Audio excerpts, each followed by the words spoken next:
the cards. Like I would straight up have never been able to stream without a rental service because it's too expensive. But there are ways to play. Proxies are a thing. Proxies are good.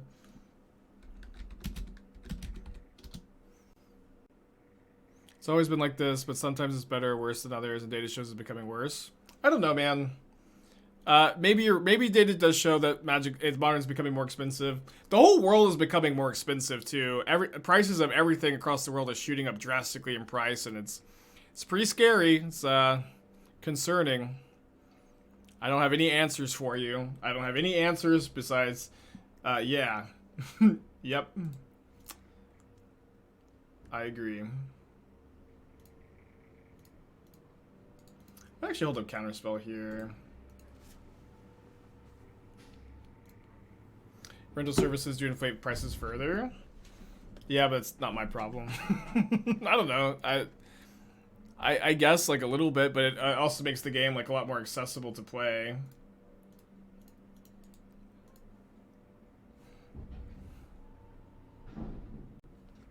All right, land, please. Nope.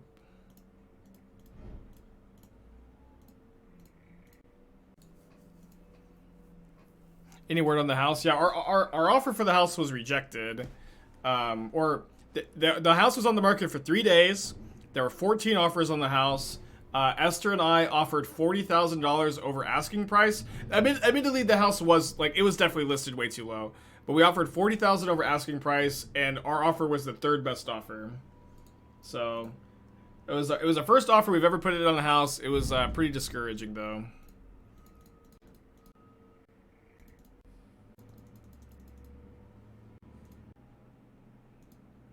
Not drawing a land, a little discouraging too.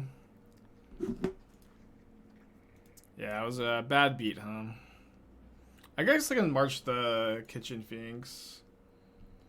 Is there a price associated with offering? Yeah, your offering is... So, like, there's an asking price, and then there's the price you offer. And it's just all so confusing and convoluted and frustrating and lame. I don't know. Oh, does it cost money to offer? No. There's not like a fee, just to offer. Like, yeah. Part of the country you live in. We're in Texas. Yeah, but it's not just bad in Texas. It's bad all over the country. It's bad all over the world. It's just bad. So, like the price of Magic cards, I don't have too many answers. But we can cower in fear together and huddle for warmth. And play some Magic in the meantime.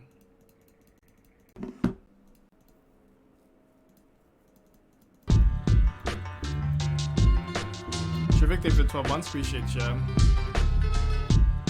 Yeah, going back in time and buying a house is pretty interesting, but I was also barely able to pay my bills back in time, so that was really an option.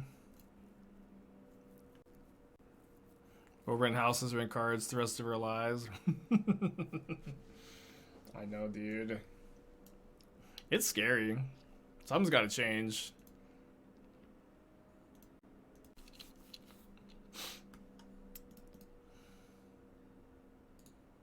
Alright, let's go to game 2. Cool to play against Junsack.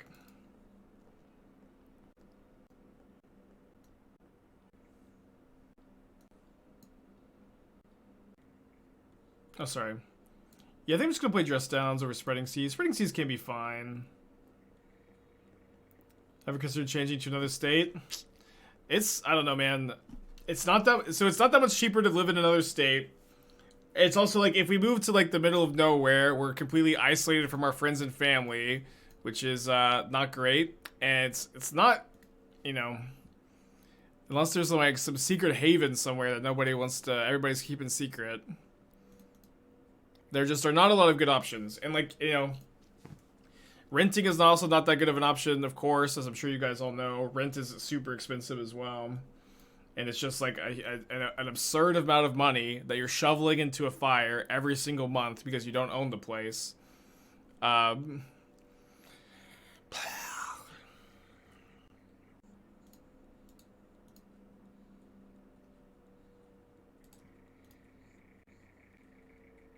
Endurance seems okay. Endurance is okay, yeah. Not great, but okay.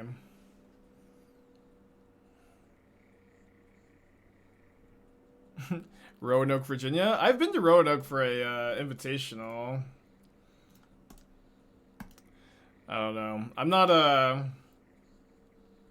don't love Virginia. It's okay. Okay, I was gonna maybe steal the Hierarch, but with the Verdict in hand, I'll just bounce it. Work at Star City. I mean, Star City fired all their content creators, but I'm also really happy at Channel Fireball. But it would be kind of funny if I moved to Roanoke and I just, like, didn't talk to any of the SCG guys. I was just there. Yeah, Spike lives in Roanoke, but nobody can get him to come out of his cave. And he, you know, don't talk to the Star City people.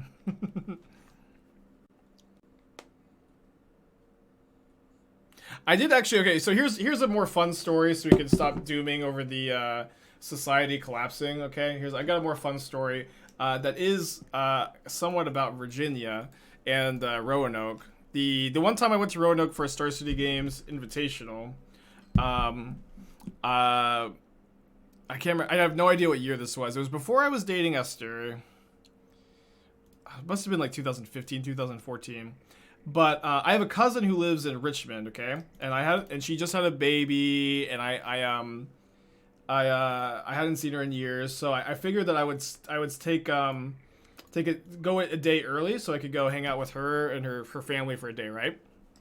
And my flight, I had a connecting flight from like Charleston or something, and that flight was delayed, and so I realized that I was gonna miss my bus to Richmond. And that there was going to be like really no way that I would be able to go hang out with my cousin. So I was talking about this to the person next to me, that I'm not going to be able to go see my cousin. I don't have plans so where to stay. I don't know what I'm going to do. Just kind of chatting. And then the girl who's sitting next to me on the plane, she's like, "Well, if you want, you can come and stay with me and my boyfriend at our lake house tonight." And I ordinarily wouldn't say yes to a stranger offering something like that. But at the time, I was definitely in the zone where I was just kind of like down to say yes to anything because my life wasn't going that well. And she also had like a little crate with a puppy in it, and the puppy was going to be, it was her boyfriend's new puppy, and he was really excited to get the puppy. And so I thought, like, how bad could you be if you got I was lured to a lake house with strangers via a puppy. But it worked out really well. They had it was a really sick, nice lake house, and they bought me dinner, and they took me out on their like nice ass boat, and we stayed up till like 2 a.m. drinking. It was a good time. It was a really good time. But I also don't advise doing anything like that. I was just, at a time in my life when I was just kind of down to say yes to really anything anybody asked me to. At the BF, so he was there at the airport waiting, and he was just they were both very cool, friendly, nice people. Actually, like she went to sleep very early because she was jet lagged, and I stayed up with the boyfriend and her and their cousin, who was like this like 17-year-old high school kid, and he was like having girl problems, and we just stayed up all night chatting. It was like just really, really good time, actually. It was nothing but good vibes and good times. Did I teach them magic? No. Well, oh, sorry, I forgot to mention. So the city that the connecting flight was in Lynchburg, Virginia. It was super cheap to fly in there, and they also drove me to Roanoke the next day, which was like an hour drive, and they wouldn't take my money for anything. I kept trying to offer them, money for their kindness, and they wouldn't take it. Okay, we'll take this on the Jace so we can kill the Grist. Yeah, it was just a nice moment, nice time. Yeah, it definitely could. Yeah, this is a real story. It did happen. It was like a very American thing to feel this dangerous as a dude. Yeah, maybe. I don't know. It was it was a little sus. What can I say? It was a bit weird. Yeah, like I didn't know who the boyfriend character is, but he was great. It was all just good. I performed a vibe check, okay? I performed a vibe check and it was all clear. It was all clear.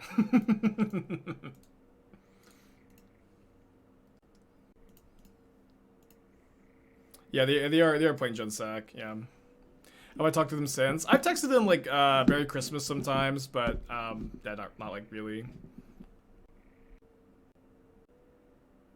There's a city in the U.S. South that's seriously called Lynchburg. Yeah, it's pretty yikes, huh? 26 hits, by the way.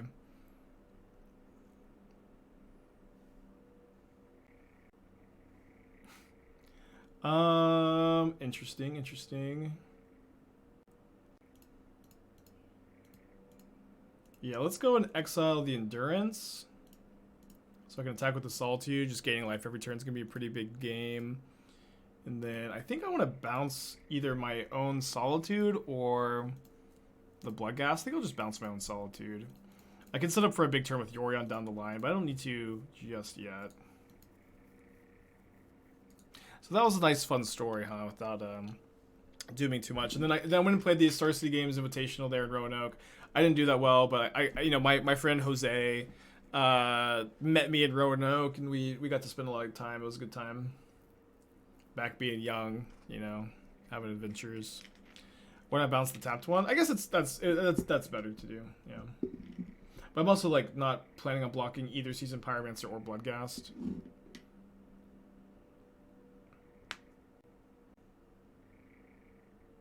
Yeah, this Ice-Fang is about to kill its second Grist. Guess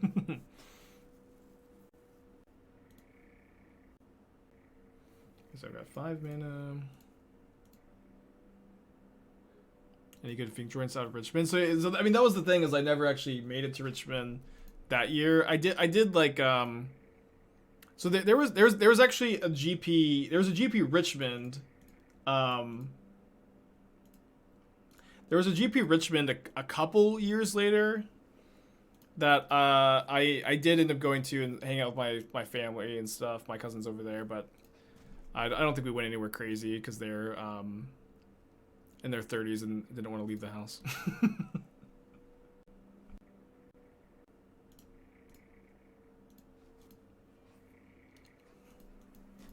Are you friends with any MTG streamer? I wouldn't say friends. Friendly, maybe.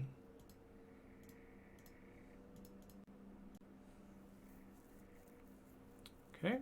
Guess I can attack with the Ice-Fang first, but this game is also pretty over, I think.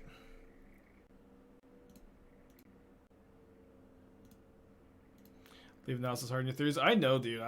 I'm feeling it. Just being honest. I'm about to turn 28 next month. Getting up there. My first friend is having her my first friend who's having their 30th birthday party is having it in a couple months.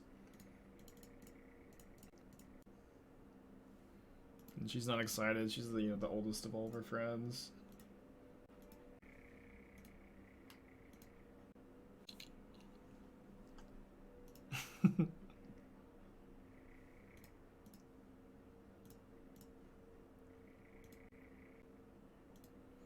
Yeah, I know I'm not that old, but I also live a pretty unhealthy lifestyle.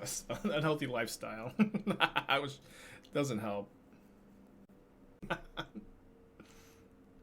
Why not talk with Solitudes when I bounce them anyways? Because they can be blocked by the Seasoned Pyromancers, and I really don't want that block to happen.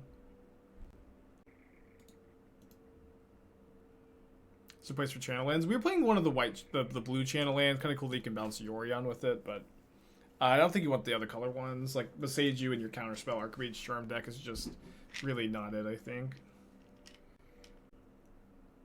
I think I should be playing more Endurances. I forgot how like tough it is to like deal with Bloodghast.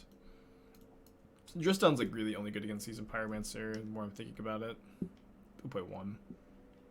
Am I actually a smoker? No, I just like don't eat that well, and I lead a pretty sedentary lifestyle. But I'm trying to turn it around. I used to smoke a little bit.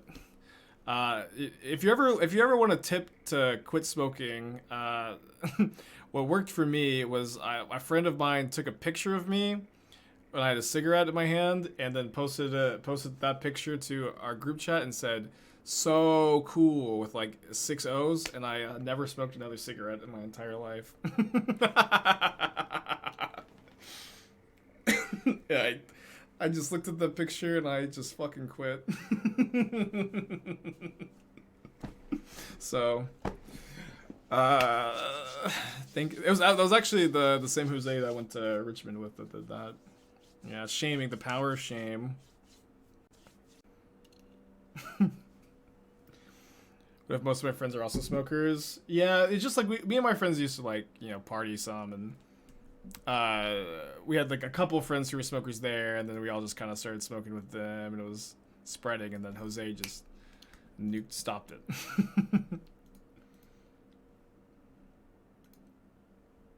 Yeah, bullied into a healthy lifestyle. Never think him. Yeah.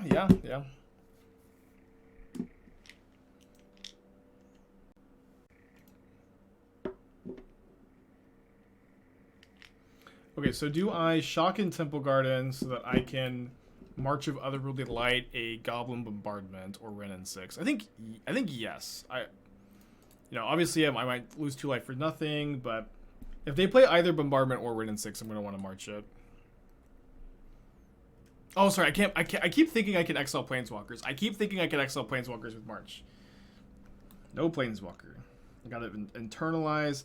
I can't get Wrenn and 6. I can still hit Bombardment though. Which they have Kroxa? Okay, I'm not gonna March with Kroxa on the stack and just get 3 for 1. Not interested. Just discard Teferi.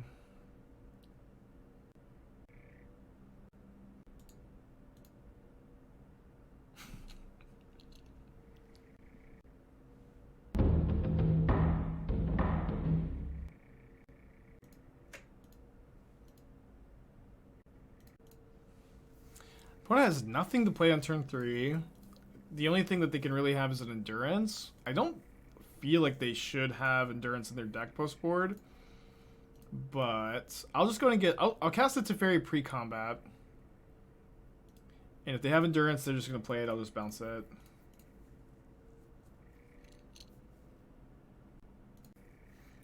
They showed Endurance game 2. I don't remember that, but I believe that it happened. 4 light must be gas first Titan. Yeah, I'm assuming that like that is a big part of like why I've built the deck this way, because like I've been mentioning Urza Saga is at its all-time high in Modern at the moment. You guys really should be make sure that you're packing your Saga hate, whatever that is. Not only are the 2 most popular and like the decks to beat, in my opinion, right now, Titan and Hammer Time, but there's also like a ton of people doing, brewing with, artifacts. I guess I'll leave this back to block Ragavan. I should have done that last turn.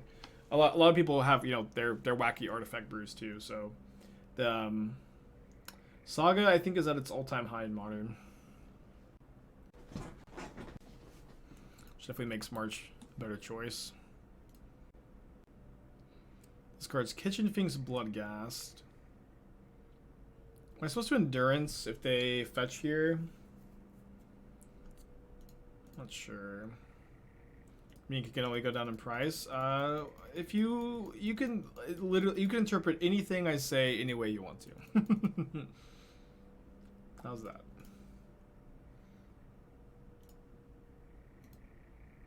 I really don't know how you got there from what I said.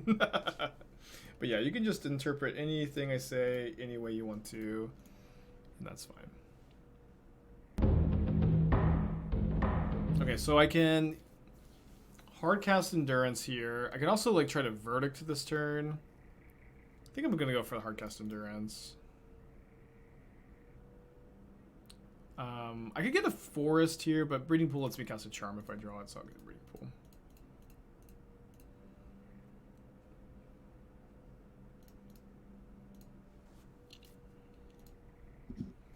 Is Shattering Spree back on the menu? That's not particularly good Saga hate, so I feel like that's not what you want to be doing. I mean, every deck can play a Saga hate for the most part. Like, white has March of Otherworldly Light, blue has Spreading Seas, red has Alpine Moon, green has Force of Vigor, black has that goofy That goofy aura. Does it even work? Maybe black doesn't have much good Saga hate. That's Feed the Swarm. Oh, no, sorry. No, black has, Break the Ice. Break the Ice, baby. I'm gonna block. I know they're gonna kill the Endurance with the ping. I think that's fine, because I've got the Verdict. Is there any more Storm in Modern? Just Feed the Swarm. Or, sorry. Yes, Twiddle Storm I think is a pretty underplayed deck in Modern. I've talked about this a few times. It is my opinion that the Twiddle Storm is like maybe the most underplayed deck. That deck, like, every time I play against it, it looks pretty consistently great, and it also sees like next to no play. So I'm gonna bounce the Ice-Fang. So I would definitely say that if you're gonna play a Storm deck, that would be embarrassing to walk into this, because whenever I played this list, I always make fun of my opponents for walking into it. Twiddle Storm is the Storm deck I would recommend to you. Yawgmoth, well, Yawgmoth's not a Storm deck, but it is a black-based combo deck. If you know. Depending on how loose your definition of Storm is, I guess.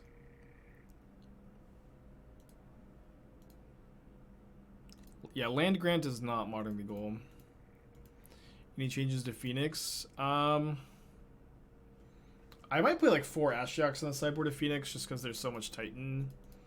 But Phoenix might be fine.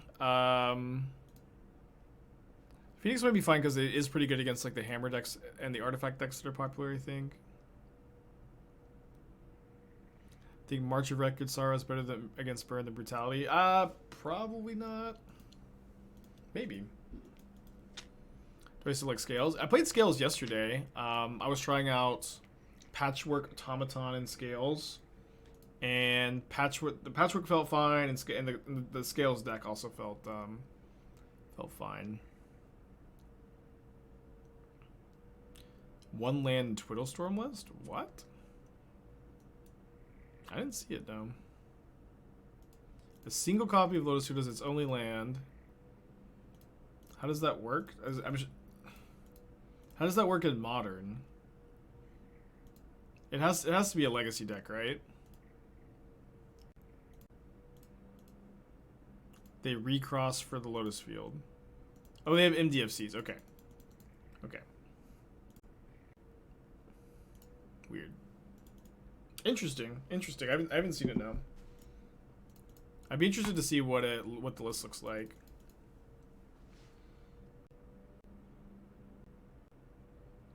Oh, Abundant Harvest. Okay. That's the payoff. Yeah, definitely gimmicky, but some gimmicks can be cool, right? Gimmicky does not necessarily equal bad. It's cool. Oh, yeah, it's a Brian Cook list, of course.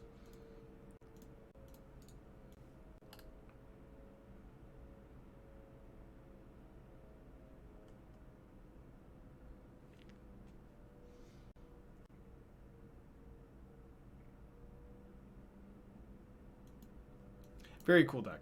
Very cool deck. Is it good? Who knows, but probably the coolest thing I've seen in recent memory. Okay, well, I'm going to use the only good mode on Jace the Mind Sculptor, which is the +2. I guess I'll let them have Peatland on top.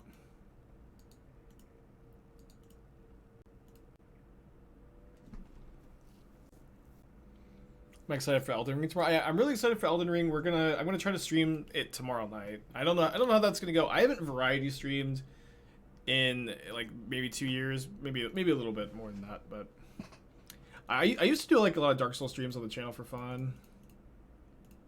I'll just cast this so they know that they're dead. How's the deck been? It's been pretty good. We just 4-1 to League.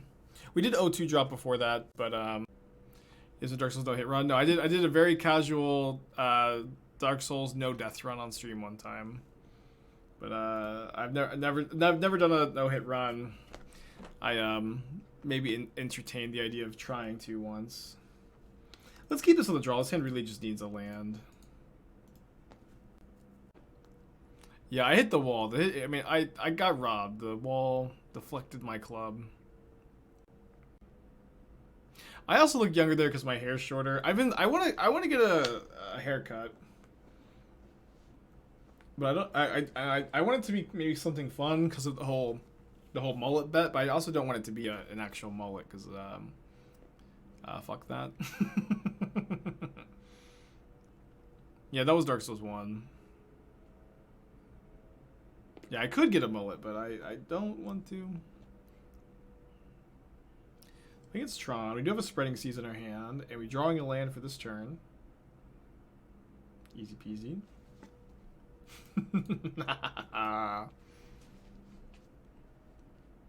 Yeah, I was thinking about growing my hair out. Esther wants me to grow my hair out. I am a little less sure that that's something I'd be interested in.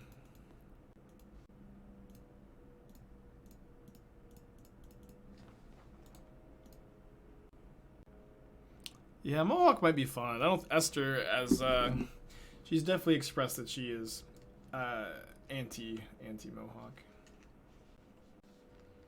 I don't think I'm supposed to Solitude the Scion to keep him off Karn here. It is E-Tron.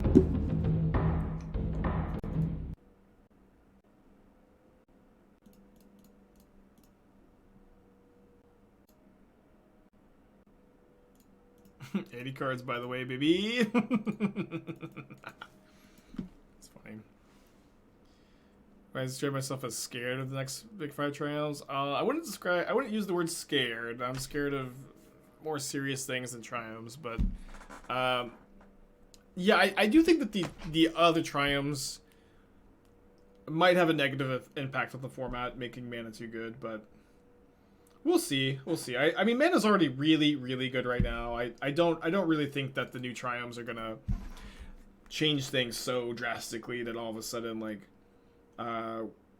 you know, the mana's just so unreasonably good. But we'll see what happens. I do think that it will be good to see them printed because I definitely like. I don't know. Like I like to play these Bant lists, and these Bant lists would always feel so much better if they got to play Triumph. Now the new Triumphs haven't been leaked, but the Caperna that set is widely speculated to have the off-color Triumph or the new Triumphs, since the color, it's very focused on those 3 color combinations, or those 5 color combinations.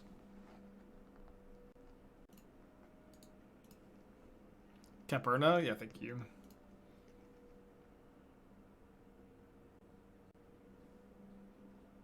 Cavern of Souls, 2 cards in their hand. No Tron. This is fine. They're gonna take the Solitude and I can just march it. What color combination do you think would be dangerous? I think that like 4 and 5 color decks mana gets a lot better with the new Triumphs. Especially because like the 4 color Omnath decks, like I feel like would like really enjoy the Bant Triumph, but it is also true like those decks mana is already like incredibly good. It really isn't going to be that big a difference.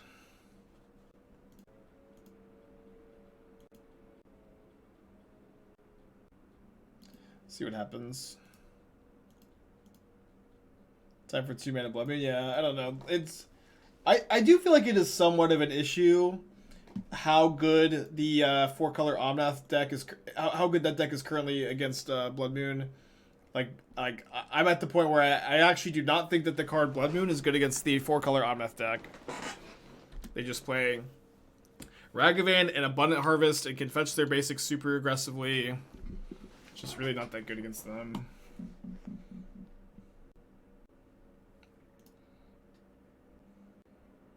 Yeah.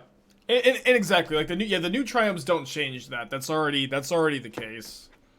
Absolutely.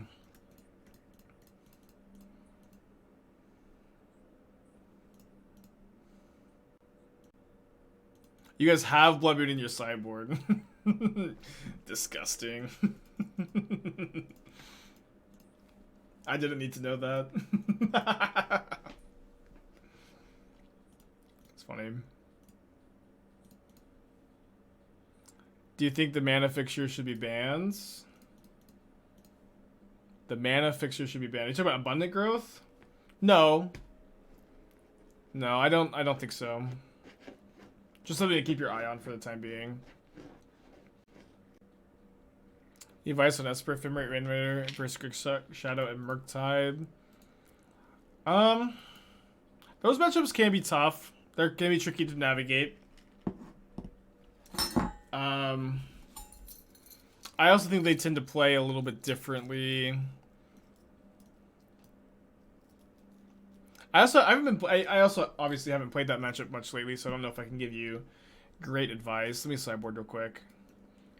We're bringing the forces. They are an Urza Saga deck sometimes. Is March better than Ending in this matchup? I think it probably is. Like, I can't really Ending Karn that well. Couple dress down, hitting Ballista. Thought not serious, not that bad. Get some water real quick. Yeah, I'm not sure. It's been a while since I played those matchups. I do think that Shadow and Murktide are both side favorites against Reanimator. Could be tricky ones to navigate.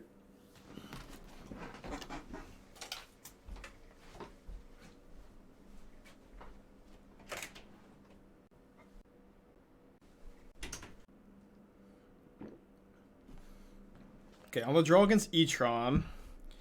How do we feel about this hand? I think it's probably fine.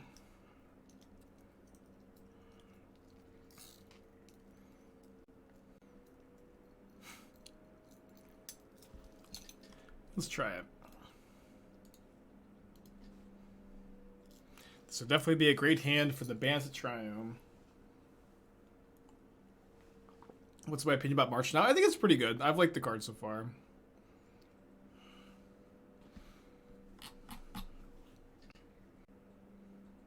Snowmana wasn't part of Astrolabe's banning. I mean, it was maybe a small part. Like, a lot of Astrolabe decks did play Ice-Fang, and, like, Ice-Fang would have Death Touch on turn 2 with Astrolabe in the format, which was very good. Very good. Navigator's Compass. Oh, dude, the Navigator's Compass Urza Saga decks. Those decks are so goofy. Those decks are so freaking goofy. Okay, let's hope they don't have the turn 2 Mattery Shaper. Could never beat that. Okay, it would be good for us if they're going to be in on tokens because we have the Saga here. But they just have the freaking nuts. I don't know. I'll try not to tilt off. Just frustrating when your opponent has literal perfects. Let's put the island here, I think. Yeah, maybe they don't have a second copy, but just like Siege Rhinos, Mattery Shapers always come in packs. They always come in packs.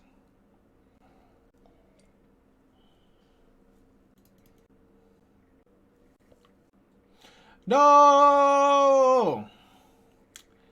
Okay, so I can let this resolve, and then I can try to go end of turn dress down, untap Verdict. I think I'll try to do that.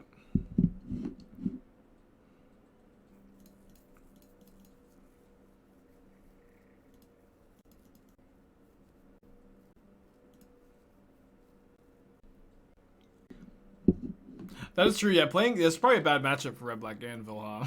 Probably one of the worst matchups you could run into. With your opinion, that 2/2 Ice-Fang too good? I didn't say it was too good. I just said it was really good, which is a little different. Yeah, I think I'm just gonna. I think I'm gonna get Forest. I can get Prairie Stream here. My mana is gonna be pretty good. It's obviously awkward to not have Drown Up, but I do want to fetch to turn off Needle on my land. But yeah, like here's the thing, like they got Basilisk Color against Control.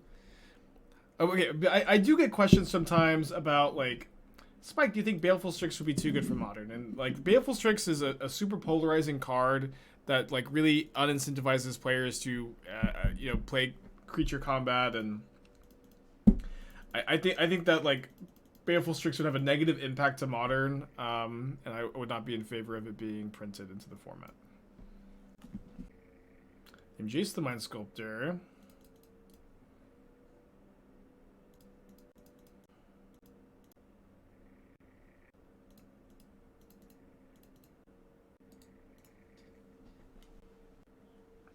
The only way to beat Double Matter Reshaper is dress down into Verdict. That being said, if Baleful Strix were ever legal, I would never, ever, ever stop casting the card. I would never stop casting the card until the day I die, so. Like, yeah, like Baleful Strix and Splinter Twin are the kind of cards where I would like, I don't think they should probably be legal, but boy, would I just never, ever, ever stop playing with them. Golly, would I never, ever, in any world, stop casting them. Which is, you know, part of the reason why they probably shouldn't make them legal. Yeah, I said the same thing about Counterspell. And I was, you know, I think I was wrong about Counterspell.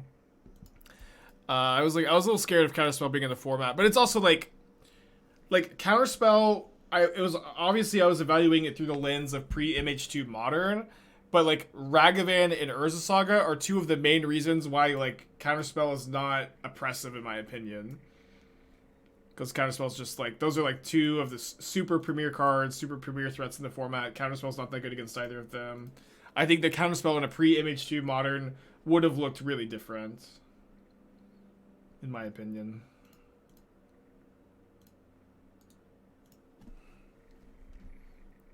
Dude, I want Recoil too. Recoil would be pretty cool. Was Malik because yeah, that was a pretty good tweet.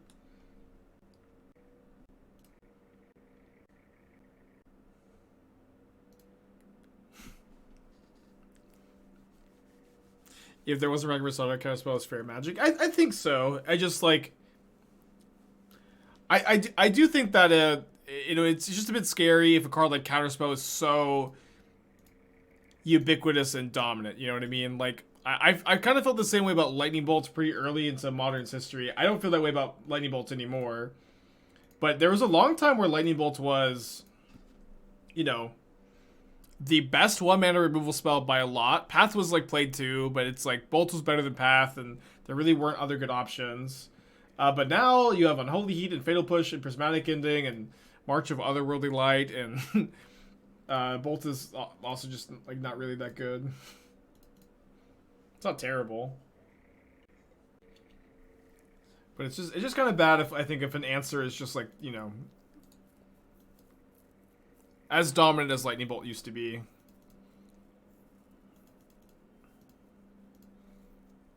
Yeah, that's true. Veil of Summer Teferi existing also in some ways keep Counterspell in check. Lightning Bolt kind of medium, yeah. I still get people in the chat sometimes saying, Spike, Lightning Bolt is the most played card in Modern, and it is has always been this way. Should we ban it? And I'm just like, and the reality, Lightning Bolt is like not in the top 20 best cards in Modern, probably.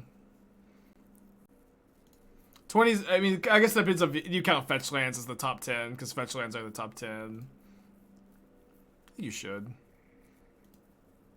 Am I still high in Bolt and Shadow? Like, yeah, Bolt is like playable in Shadow. It's playable in Murktide. But like, you know, Lightning Bolt's got synergy with Death Shadow. It's a big part of the reason why I like it there. Because you can bolt yourself.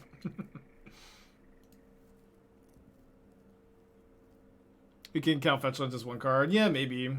Feels a bit weird too, though. Yeah, Unholy Heat is better than Lightning Bolt in Modern. Yeah.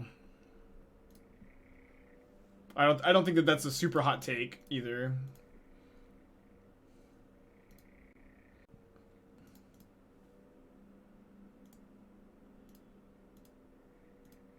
Yeah, I agree that Lightning Bolt being played in a variety of decks is part of its versatility, but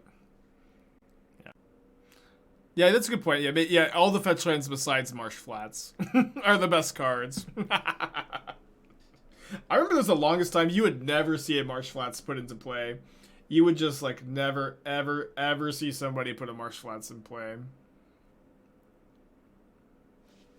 Been winning matchups against Shadow today. Not today. We actually lost against it earlier. But I have liked that matchup with this deck in the past. I think Ending is now as good as Lightning Bolts was then. Probably a little worse. Where it's like Bolt like really was just not bad at any matchups, but like Prismatic Ending is is actually like bad against Cascade decks, Belcher. I guess Lightning Bolts wouldn't necessarily be great against matchups like that. But I do feel like when I register Prismatic Ending, there's a decent amount of the time where the card is like, you know, your worst card in the matchup. And never really felt that way with Bolt before. Any new Tezzeret brews? Yeah, so here, we had a pretty sick mono blue Tezzeret list, but the problem is like Tezzeret's like very good in the deck. It's not better than Urza though, and you don't want more than 4 drops.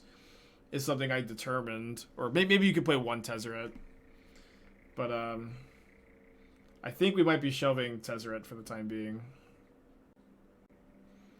How am I liking Otherworldly? I've been liking it. It's a really hard card to evaluate, I'll say.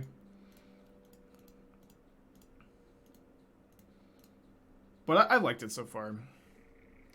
Any reason March is underplayed in Modern? I mean, new cards are always underplayed in Modern. Modern players have a huge bias towards old cards. And they have they tend to think that older cards are more powerful than they are. And new cards are less powerful than they are. And it is, you know, obviously true that like not every white deck necessarily wants to play this card, but I have been impressed by it so far. The card has definitely been good so far today. I remember when I was first starting to stream, I started to stream because I was really excited to play Renin 6 and Jund. That was what I was excited to do. Modern Horizons 1 just came out, and I was like, man, this Renin 6 card seems so sick in Jund. And I played so much of that deck. It was a really good time, and I just remember being so flabbergasted. It was you know how I answer the same questions all day every day here, right? That was the first question I had to answer over and over again was, Spike, is Renin 6 really better than Dark Confidant in Jund? I don't understand. It only returns fetch lands. It only pings for 1. I don't understand. I had to answer that question all day, every day when I was first getting into streaming.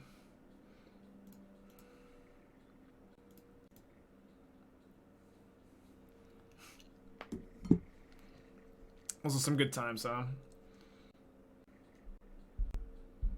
I kind of don't want to use my last counterspell, but it's fine. We'll find some more.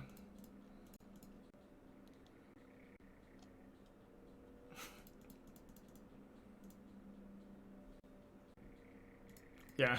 Yeah. And then there's also like, I also kept killing Dark Confidants with my Renin 6. I was just like, I would play Bob, I would play Rin, I would kill Renin 6. I'd be like, this happens a lot, guys. I'm pretty sure this is the... You don't want to be playing Dark Confidant.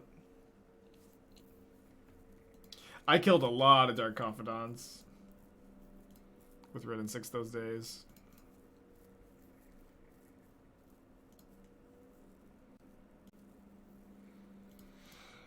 I have so much value, I have no idea what to do with it here.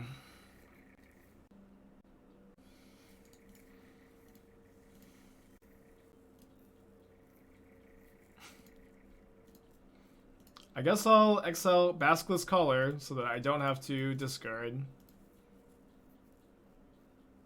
Yorion to hand, but then I have to discard so many cards. At the very least here, I'm holding up March and Dress Down. So I can answer a Karn or a creature. Yeah, all of this would be good here, but you know, they don't have Tron. I can also bounce one of my Planeswalkers back to my hand with Otawara.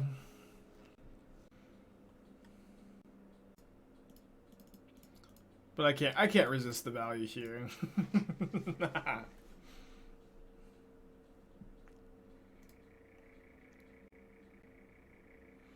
I can't help myself. I love Ice-Fang and nobody else. Oh, that's true. That is true. I just have all 3 planeswalkers in my hand. Oh man.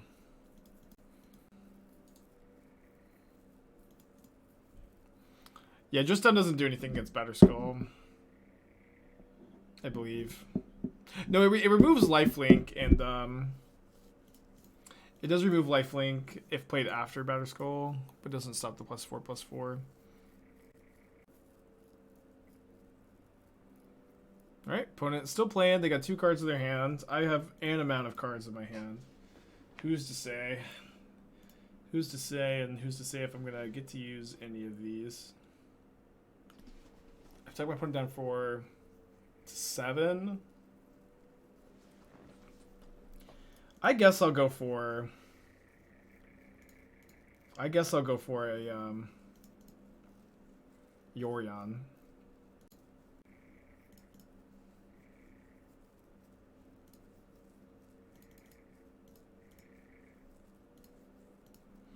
And I think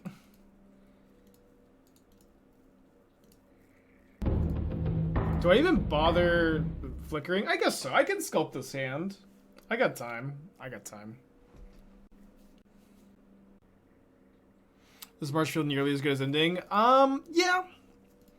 I would say that Ending is better, but March is not far behind. March is better against like Dash Ragavan, Urza Saga. It also is better when you're behind on board, I found so far. This is not something I was expecting to think, but like there have definitely been spots where we have a ton of cards in our hand and we need to catch back up on board, and Prismatic Ending would be like 3 mana to exile a permanent or something, but you just get to march for 1 mana sometimes and catch back up, which that has been more relevant than I expected it to be. Why not wait till my ult? It doesn't matter, man. We are in garbage time. It does not matter. Also, like waiting. If I ult the Teferi, the game ends immediately. So like, just doesn't really feel like the thing to nitpick over. You know what I mean? The game is over if the Teferi is ultimated. It's immediately and decidedly over.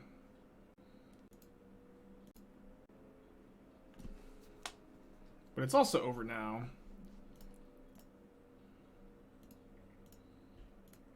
We've done this a lot today. Exile Saga with March of Otherworldly Light before they could even tap it for a mana. Outside of hitting Planeswalkers, are there any advantages for Ending over March? Yes, the biggest one is that March effectively costs 1 more mana than Ending does if you're not exiling cards to it, which is huge. Like, you can't Ending a Ragavan on turn 1. Or so you can Ending a Ragavan on turn 1, but you can't March it without exiling a card. Decent vehicles like Mod with Copter, Bankbuster, Dreadnought, Tez, top end. No. Here's the thing about Bankbuster, is that card seems really good when you have a Teferi in play, or Tezzeret in play, but cards that are only really good when you have your 4 mana Planeswalker in play are not good, I think. That's my impression of it. It's like Teferi just has to be like kind of, because it's a 4 mana Planeswalker, it's not something that you can really build around so much as like played in a deck where it has a lot of incidental synergies. If that makes sense.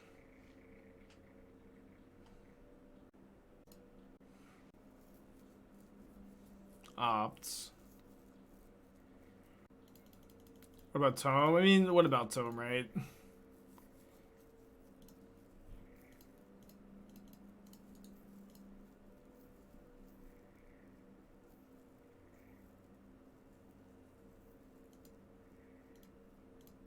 What about Tome? Alright, let's cycle the Spreading Seas. Yeah, I think we're getting... Well, the thing with if they're not... Twiddlestorm usually plays Lurrus as a companion. So it could be like regular Blue-Red Storm. It could also be just like Blue Moon.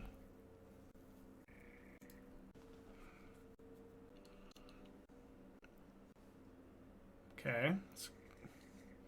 Yeah, I mean, obviously with the 3 basics and 2 abundant growths, I'm hoping it's Blue Moon. I mean, it could be Murktide, but they usually play Serum Visions over Opt, and then they also play Consider. So hard to say. Opt is really just not a card you see in Modern very often anymore.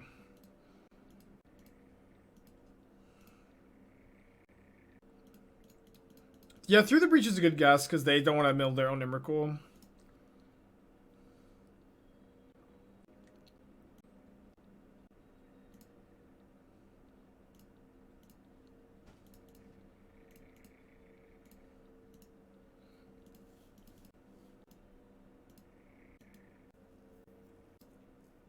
I really hope that they are Through the Breach, because we've got Solitude. Alright, they do have to play a card here, or go to discard. Oh, they're missing their land again, and they're going to double discard. We can maybe get a little bit more insight what they're playing here. I think Lotus Field is still worth investing to since Besage has been released. Worth it is always determined by you, you know? I don't think that Besage makes it unplayable, though. No. Lotus Field loses hexproof when Blood Sun's in play.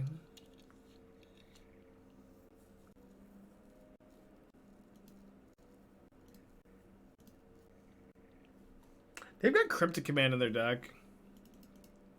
I just really want to, like, if they're playing Breach, I really want to keep the Solitude, so I'll probably just march the Snapcaster end of turn. They did find their 4th lands.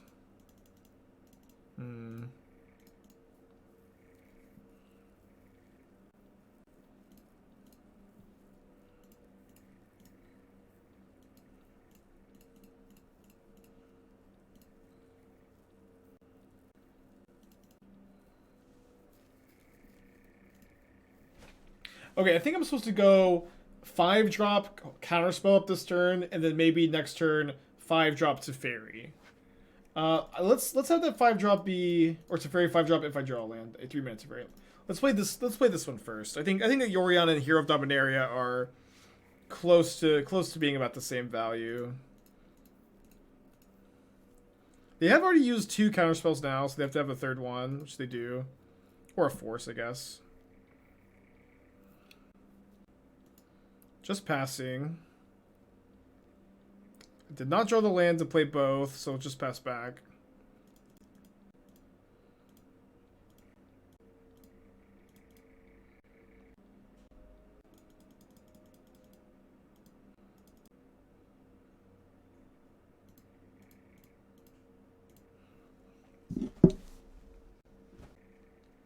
They have 1 Cryptic, 3 Counterspells, 2 Charms down. So I feel like it's somewhat likely we can get this through. Get the Yorion through. Not very likely we get Teferi through. Oh boy. I was not expecting that. They have Shark Typhoon maybe? They have Typhoon, they're probably not playing Through the Breach.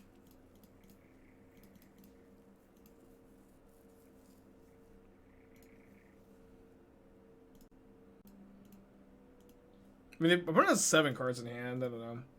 You need to move the Spreading Seas over to Demons is also kind of interesting here. They're going to Through the Breach into turn. What? Why no Spreading Seas bounce? I flickered it with Yorion. I was not expecting to play around freaking Nimble Obstructionist of all things.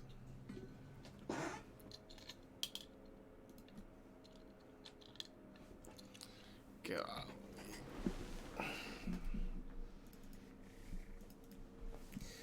Should have played around it. I forgot to mention they put Obstructionist against me. Would have been good to know.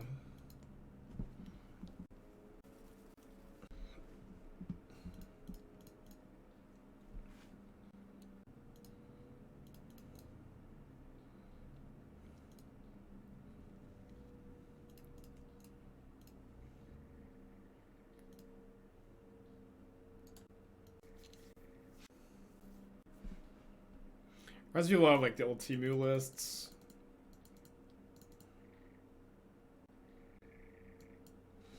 Should I just jam? I can maybe wait. We each have 5 cards in hand. I've got Ice-Fang in play. I can't wait. Yeah, blue-red control.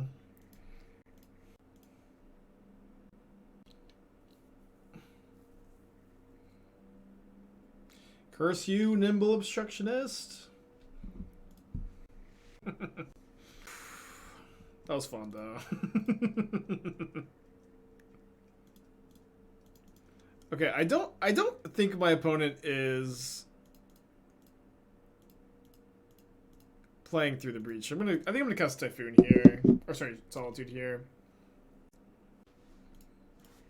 They might obstructionist the Solitude trigger. Nope.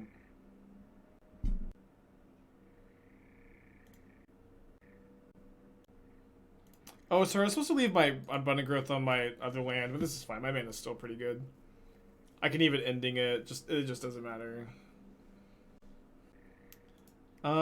Yeah, I do feel like I oftentimes see Blue Moon players overvaluing their Blood Moon. So let me see if I can maybe get them to counter Prismatic Ending. Yeah, no, immediately resolves.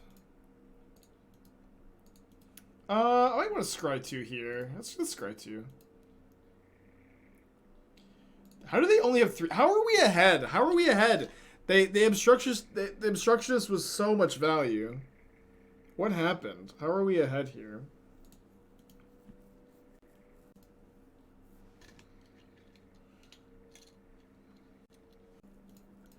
Are we gonna get Embercold? We might. That is true. They did have to double bolt Yorion. I guess that's what happened.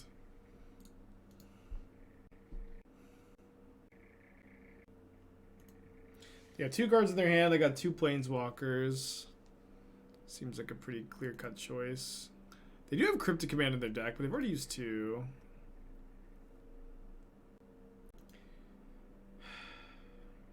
You can.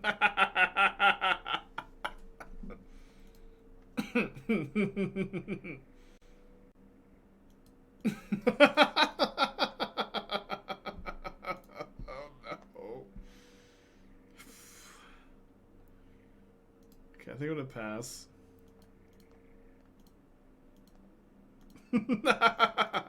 I love Torrential Gearhulk. I cannot. I love Torrential Gearhulk. I can't hate.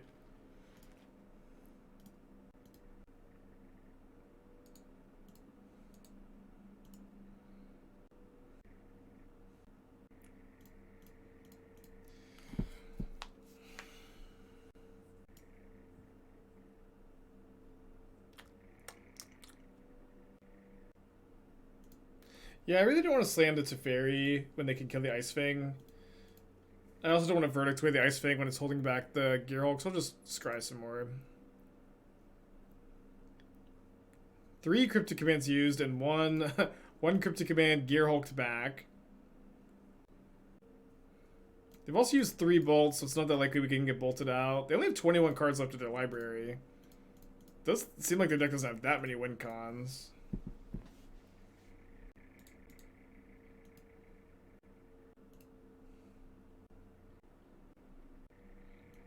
Your wife says your life is very evil. Yeah, I've always been a little evil.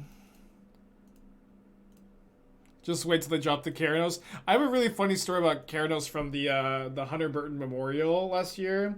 My friend Matthew, who is the only friend of mine who I think who I think is just truly a genius at Magic. He's better than I am, or he would be if he played more often. He just doesn't really play anymore, but he's really good. He's really good.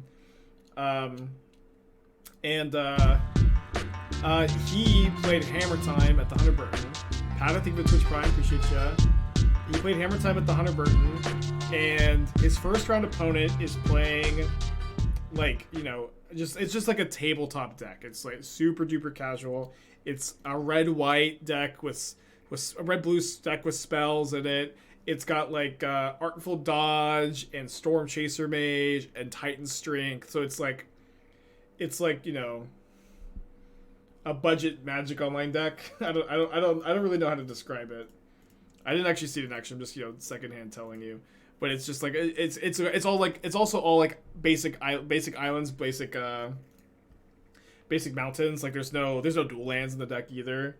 So it's just like super duper casual deck, right? But Matthew has just like completely non-functional draws with the Hammer Time deck, just like, you know, bottom 1% draws both game or in game one at least. And the kitchen table deck has Keranos and slams Keranos, obviously slams Keranos, and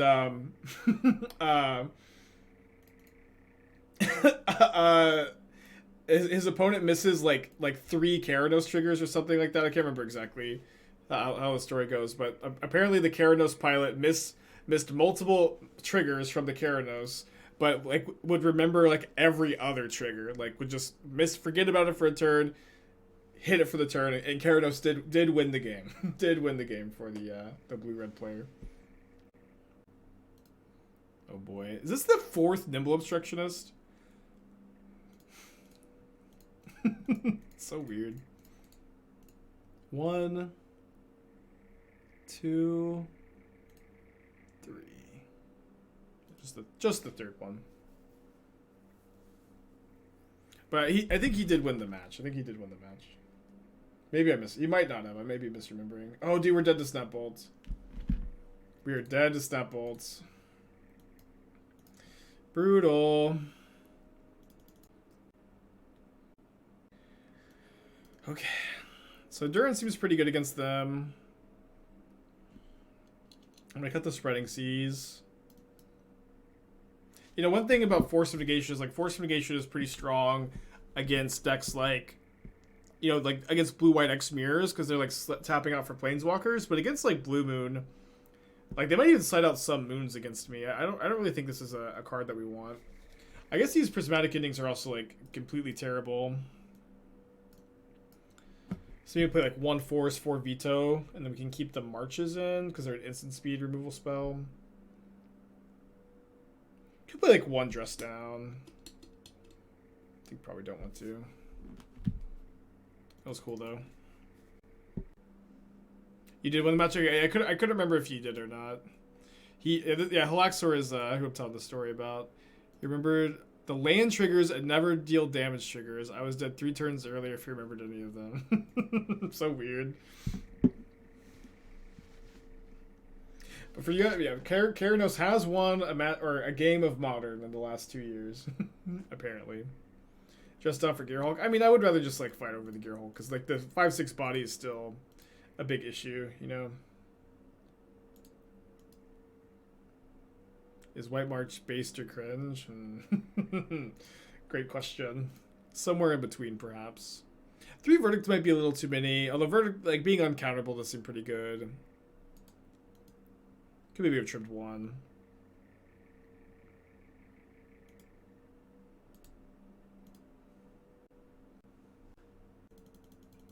Yeah, I'm going to the 100 Burton next month too. I have a lot of paper Magic to play soon, which is pretty exciting. Oh, dude, I didn't play around the freaking Obstructionist. I deserve that. Oh wait, no, actually, sorry. I actually expertly baited the Obstructionist so I could slam Teferi. Yeah, this is actually what had happened here. Expertly baited. And they didn't show me Heat, so I feel like I should be pretty safe to plus. I was thinking like Bolts, not Bolts or something, but... Cryptic Bounce Draw, okay. I guess I'll slam Jace because I can go Teferi, Veto next turn. Let me actually plus to play around Bolts. I'll plus target myself. Bomb that.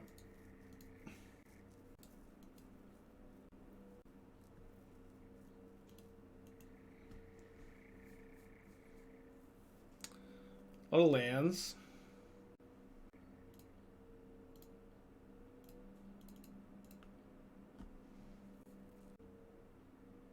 I see you outside of Dovin. Cool. I'll probably register tonight. I should immediately sell out, right? Famous last words, perhaps. I'm gonna counter this, so this way, if my opponent wants to fight over the Teferi, they can't like play a Nimble Obstructionist or Snapcaster to pressure my Jace. Yeah, I don't know. I I don't. I think it's a little early for me to completely dismiss the Wandering Emperor. I played like 6 or 7 matches off stream testing the card. I don't like it that much, but some people have said that they've liked it. At the very least, it's like a medium 4-mana Planeswalker. There's kind of like no shortage of like all right 4-mana Planeswalkers in Modern. There's just, you know, you really have your pick when it comes to the like choosing any of these for your deck. So it's at the very least not a card I'm super excited by. You're just happy to, you know, take these trades while I've got the Jace going. Emperor Big Stink. Yeah, that was my impression of it, but I admittedly haven't played very much of it. And at the very least, it's like, you know, if it's your favorite 4-mana Planeswalker, you can play it in these decks. I'm not a big fan. Yeah, it does get maybe a bit marginally better in a Reclamation deck, yeah. I think on the draw, I'm interested in cutting a 3rd Verdict, maybe. Because I'm a bit worried about getting Blood Moon on the play. So I kind of want one more answer to Moon. How's March? March is pretty good. I've liked March. We 4-1 last league. We're 2-0 here. Don't know if I feel like this is a good matchup, but we're doing alright. I'm going to try this. They mulled the 6 on the play. Obviously pretty tough to mulligan on the play in these control matchups. Trying to think how I want to play around Blood Moon this game, if I even do at all. I think I'm gonna get Glacial Floodplain. I think I'm gonna get Glacial Floodplain, and then if I draw a white card or another white source, I can maybe march the Blood Moon. And I also think there's a decent chance they boarded them out because of how bad Blood Moons were game 1. Drew a Counterspell, not too bad. Yeah, March is obviously very good against Saga.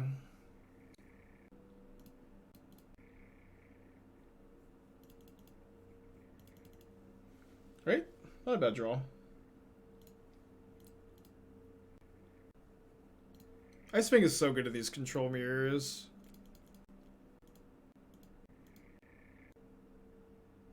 Is it Teferi still going? No, it's over and we won. I think I let that go. Countering it's kind of interesting because I'm, you know, I do want to trade cards here since they mulled on the play. But I also want to try to, you know, cantrip into a land off of Ice-Fang. I wouldn't love for them to get to slam Blood Moon.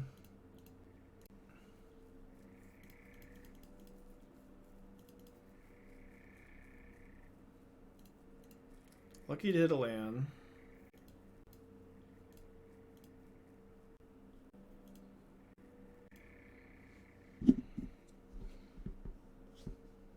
Fire? Okay, I'll just take the L there, I guess. I mean, I don't know. We're a little ahead on cards there. It's not too big a deal. Just not going to counter it. I will try to draw 2 and try to continue to hit some land drops. If they counter this, it's not that big a deal. Yeah, it's fine.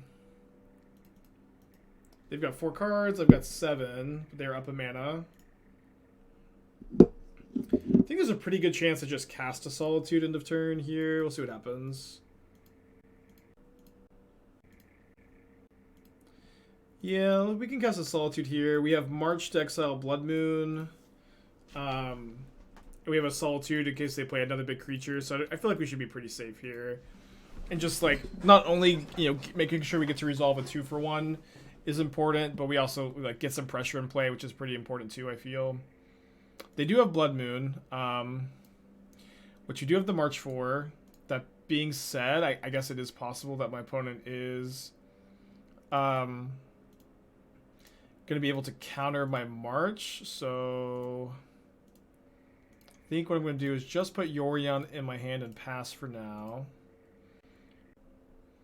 I can just cast the Yorion next turn potentially. Maybe go like end of turn March, untap cast Yorion or something. Oh, probably gonna cast that here. Or no, I should cast that so I don't have to go to discard.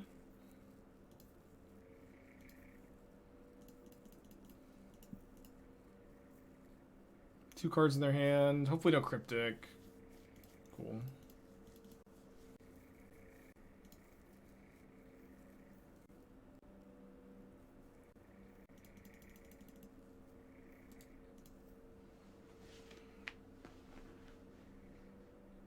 Fuck. Oh, no, no, no, no, no, no, no, no, no, no, no, no. Sorry, I should have endurance this. I should have endurance this. It's fine.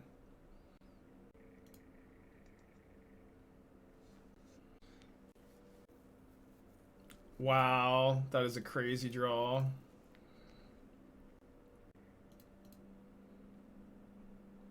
Rewarded for not endurancing even. Rewarded for not using endurance there. My man is just kind of good now. Let's slam a Jace, I think.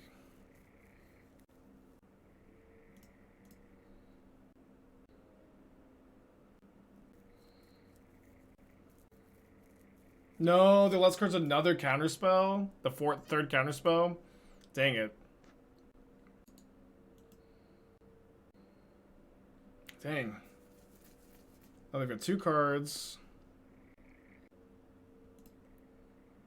4. Man, I'm drawing so hot for someone who's not playing that well.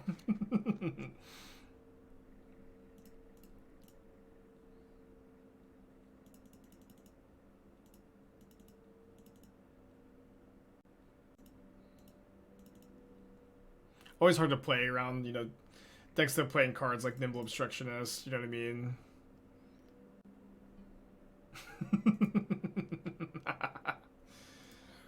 Oh man. Let's pass it back. They're drawing this draw is Torrential Gearhulk, which I'm gonna want to be able to potentially fight over. I think that I can go end of turn endurance, which is gonna prompt them to Gearhulk, and then I can counterspell their Gearhulk back. This is bad against like literally the 4th copy of Counterspell, I guess, as their 1 last card.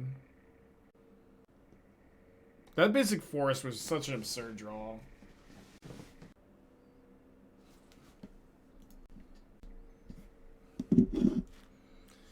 Yeah, we drew it so incredibly hot. Their deck was pretty cool.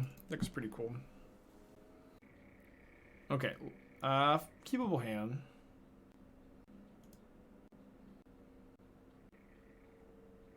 If you cycle Nimble Obstruction with Containment Crosser to play, can you redraw Nimble? You can cast Nimble from your graveyard, but it doesn't go back to your hand, right? It just lets you cast the card.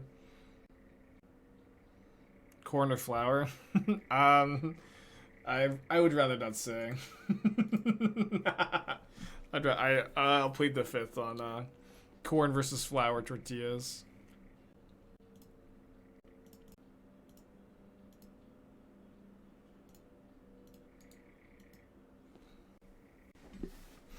Don't want to say anything too controversial. yeah. Everybody knows that's flour, 100%. My unhealthy lifestyle. I mean, corn is fine. It's fine. Kerberos gifting us up to this content. Thank you, Kerberos. Good luck gift. I'm sorry. They just taste better, can I say? I've got inferior genes that make me prefer flour tortillas. Sometimes corn does taste better. It's really not all that different. Okay, not a glowing, not a great spot for Hitsutsu Consumes All. I don't know.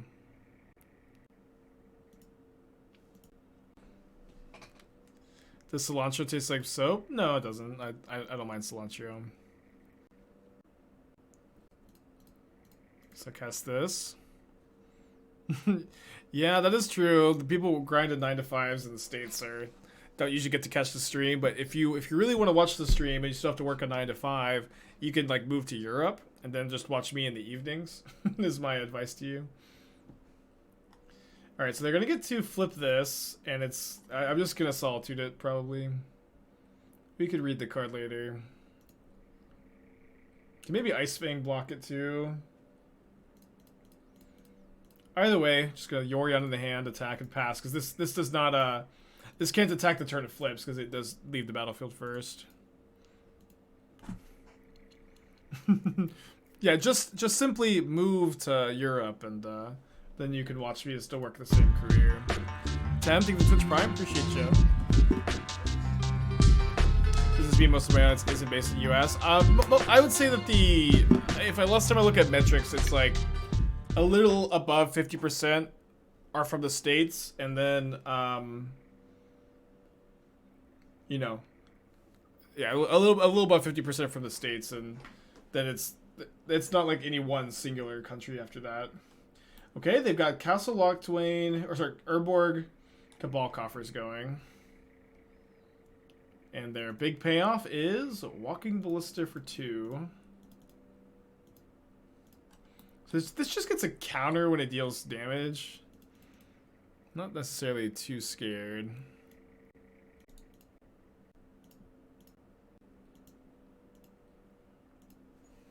I think I could Yorion here. Yorion makes them Ballista. But I kind of like just going Teferi plus Counterspell up, hold up Solitude pitch. Quitting my job to watch the stream instead. You can do that. Not that I necessarily advise it, but you gotta do what you gotta do, huh?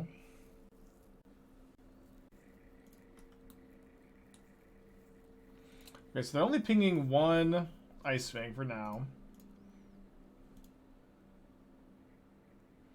Is the Saga seeing a lot of play? Not really. Like, this is a strong card. You know, one thing I was really thinking a lot about the Sagas lately, especially the Sagas from Kamigawa.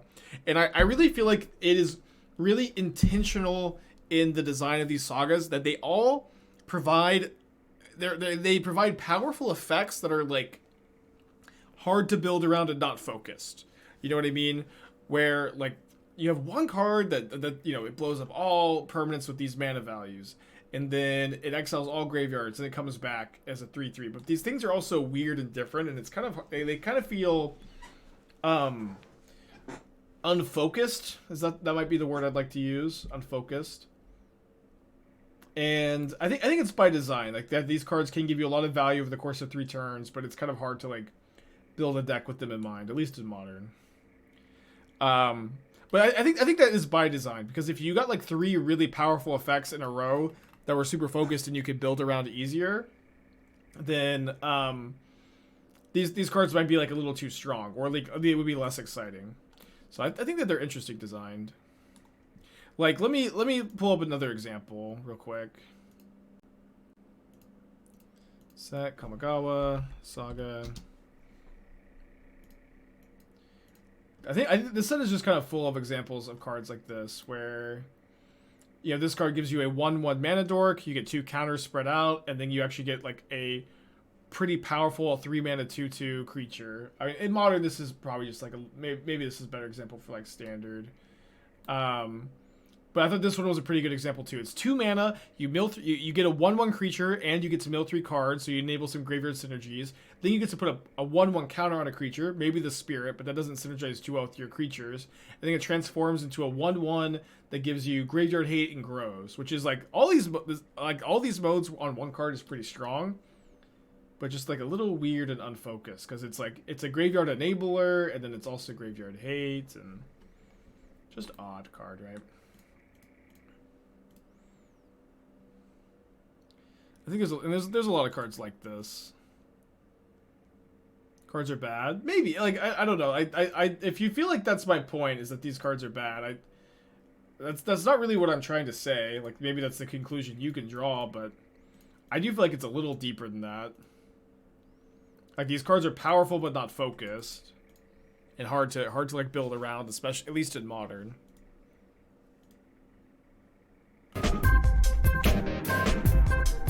Bucks from Jebediah. You want to post your... I'm assuming that's for a deck. You can take a look if you post a link in the chat. Jeskai Burn, alright. Give me a second. I'm going to go ahead and cast this Solitude here because it's just letting my opponent sit and have the ability to draw a card to the Castle Locked Way that they want is not in my best interest, I think.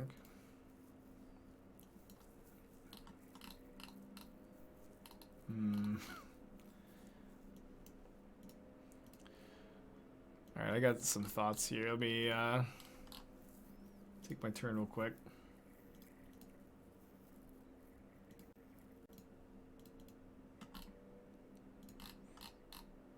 So this seems like a very confused mix of Burn and Prowess. And you also, I see that you have 4 copies of Remand in this deck. And I've got to say, oh boy, Spreading Seas. What do we spread? Urborg?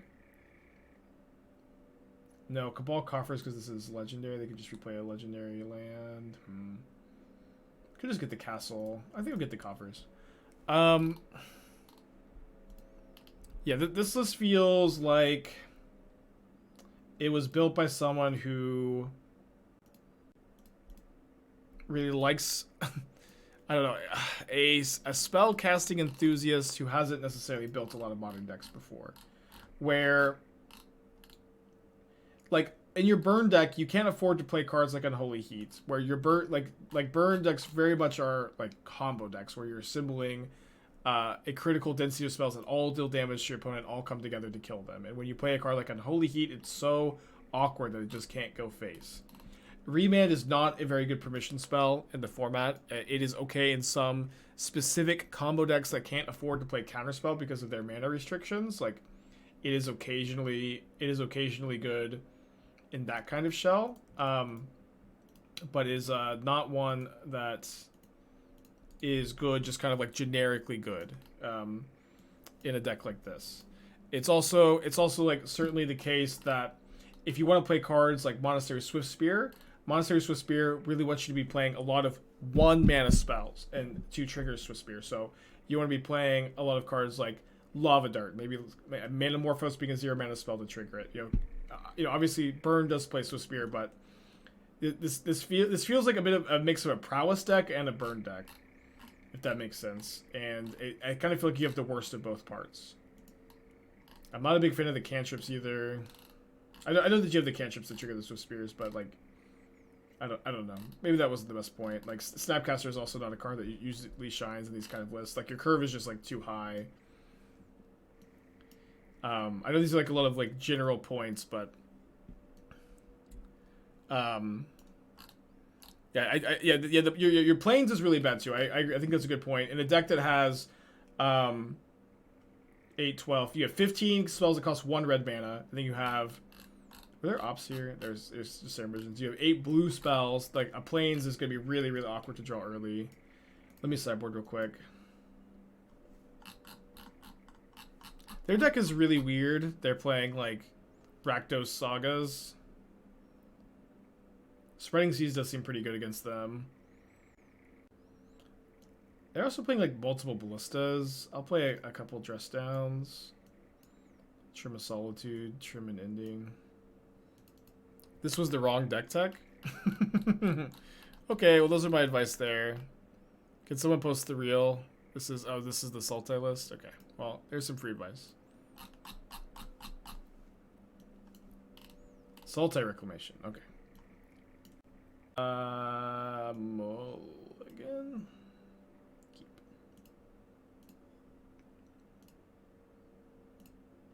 Yeah, let me actually go Basic Forest, Basic Island, Prairie Stream.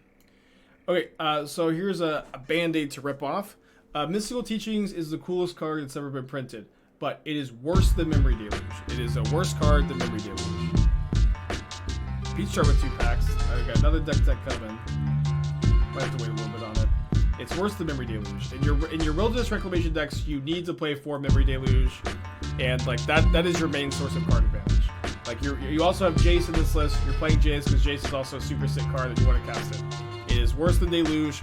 4 Deluge is going to give you plenty of card advantage over the course of your game. You know, that's your main source of card advantage, and you get to cut.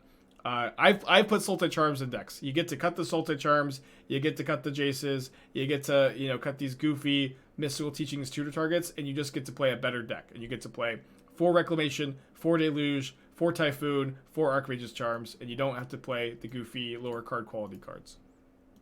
You can play the goofy, you can play the fun cards if you want to, but you know, you don't need a deck tech for me to tell you that, right? You could just do that of your own free will. Teachings goes off with Nexus. Listen, I've played enough Reclamation to tell you. Teachings, I've played a lot with Teachings. Deluge is a tiers, leaps and bounds above Teachings. This list only has 2 Teachings too. I don't know, but like listen, you just want to play Deluge. You just want to play Deluge. You don't want to play Teachings. I promise you. You're gonna play 4 Reclamation, 4 Typhoon, 4 Teachings, 4 Nexus, 4 Reclamation, 4 Typhoon, 4 Charm, 4 Deluge, and you get to cut your Teachings, your Jaces, your Consume the Meek, your Sultai Charms, and maybe your Endurances too. And Endurance may be better in the sideboard. It's also true that I do think that that I like Team Reclamation more because you get red and 6, but what's nice is that Sultai doesn't have that red and 6 slot, so you do get to play Cryptic Command to kind of fill up the deck a little bit. I do think Cryptic is really good in Reclamation, so I think that one is fine. So that's my main advice for this build, and I will say though, like if you I love Mystical Teachings, Spike. Can I please play Mystical Teachings? Yeah, you can play Mystical Teachings, but you don't need to tell me, you don't need me to deck tech to tell you that these cards are worse necessarily, if that's the only reason you're playing them. Like Ashiok's Nightmare Ruse in your sideboard, that card is not playable either, but you can play it if you think it's fun, right? Nothing wrong with that. I think enjoying the cards you play is heavily underrated, and I wish you the best. And then, can someone link the next deck tech from Peach? Or was Peach wasn't the one that I went on for free, was it?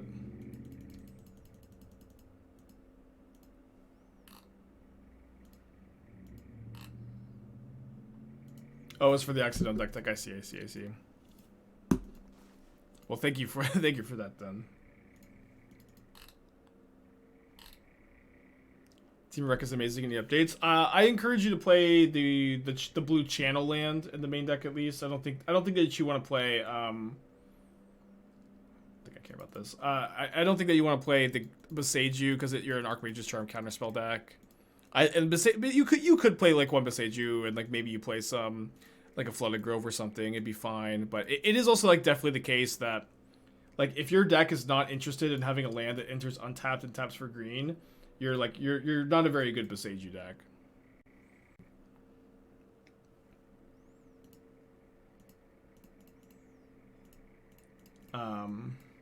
But the blue channel land's pretty free. So yeah, Sultai Reclamation deck is definitely less expensive than Temur because it doesn't play red and 6. Sultai Reclamation is actually like, as far as modern decks go, not that expensive. You don't play Snapcast if you don't play Ren. Like Archmage's Charm is probably the most expensive card. Okay, they're gonna give their Ballista +2/+2. Yeah, I think I opened all of the channel lands from my Dynasty box except for Boseiju. I maybe didn't open the white one, but I definitely opened 2 of the blue one. One of the alternate art and then 1 foil maybe. I'm trying to remember. Okay, so they can hit by Teferi for 2, then their Ballista dies end of turn. I'm playing so many Planeswalkers, 4 Jaces. Well, this is a 80 card control deck, right? So I'm kind of, while you would usually see like 2 Teferi, 2 Jace, or 2 Teferi, 1 Jace, I think it's like good to up those numbers in the 80 card deck.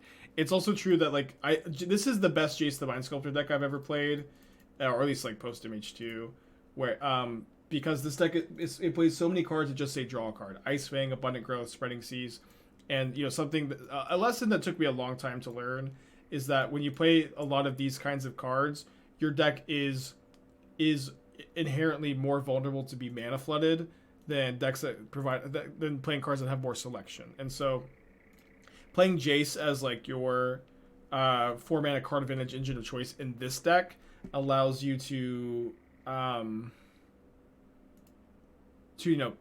mitigate mana flood a little bit, where you're just going to be able to shuffle away those lands more often. And so like when I was first playing this deck, I was playing 4 Memory Deluge when I was still getting flooded a lot. And I ended up playing 1 Jace, then 2 Jace, and 3 Jace, and now just up to the full 4 Jace in those spots. I've been pretty happy with that. God, I miss Uro, man. Dude, Uro was something else. Otawara in 60 card blue white. I mean, it doesn't cost you much to put that card in your deck, and it is a pretty good card, so I have a hard time imagining it that it's correct to not try to find a spot for it, but it's really not going to be a huge deal either way.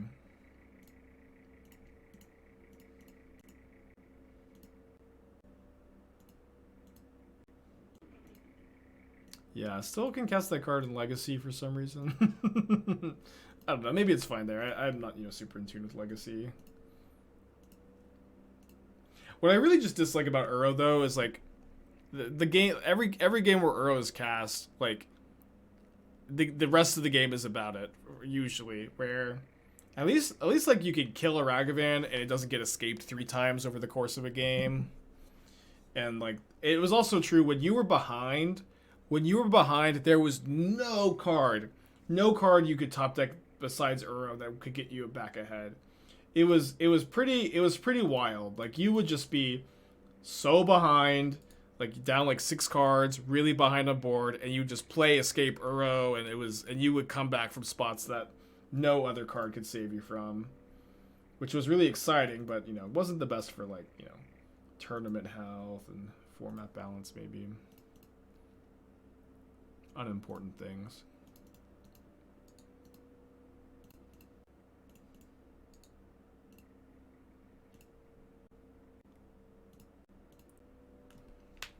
Lurrus escape Ragavan, basically. Yeah.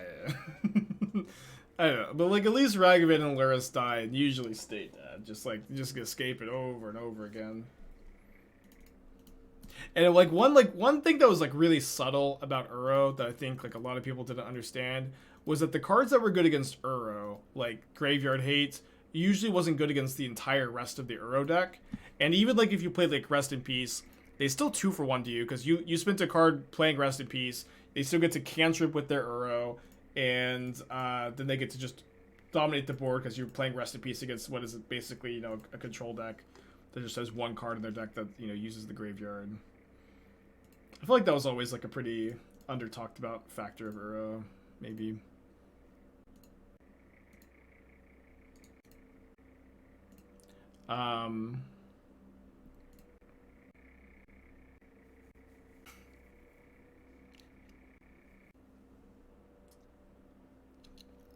I think that letting this Karn resolve might give my opponent some hope, and it might incentivize them to not concede, which is really not what I want to have happen. Uro also made mid-range unplayable. I mean, the Uro decks were the mid-range decks. Like the Uro Field of the Dead decks, like I think you should probably consider to be, or at least some of the variants were definitely mid-range decks. Usually when people say Uro, a card makes mid-range unplayable, they really mean that John mid-range is like not well positioned because of this deck. is really like usually what that comment means. And, shout out to all the Jund fans out there. Okay, I mean, we 4-1'd our last league. We're 4-0 now. Okay, this list has definitely been feeling pretty strong. I started sealing them. I mean, it just doesn't matter. I think fade sealing them means that they win.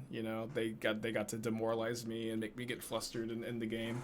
But I'm okay just chilling. Yeah, we've got a prediction going. Prediction for a 5-0. I'm gonna use the restroom real quick. Did we trophy yesterday? We trophied yesterday with Anvil, right? Yeah.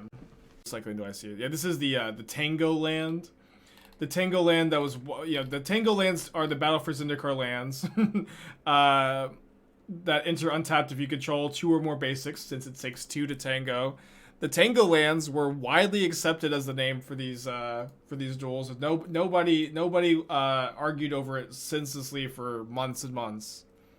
It was like everybody was just immediately on board with calling them tangos.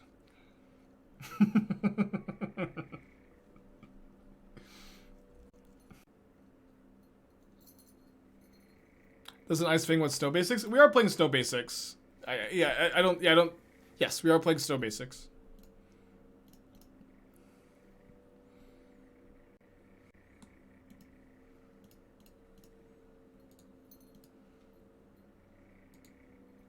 Yeah, it was a simpler time. Alright, can I draw a March of Otherworldly Light, please? Yeah, I think I'm gonna try. I'm gonna try to. Come on, Yorion! 80 cards, by the way! I'm not a real Yorion player, I guess. What's my most expensive card in paper? It's probably Ragavan. Or Rain and 6. Yeah, those are the 2 most expensive cards I own, probably. I don't have... I used to have a big paper collection, and I used to play a lot of Legacy, and... There was a time where my most expensive cards... I had, like, Underground Seas and Volcanic Islands, and I had a lot of dual lands, but I don't anymore.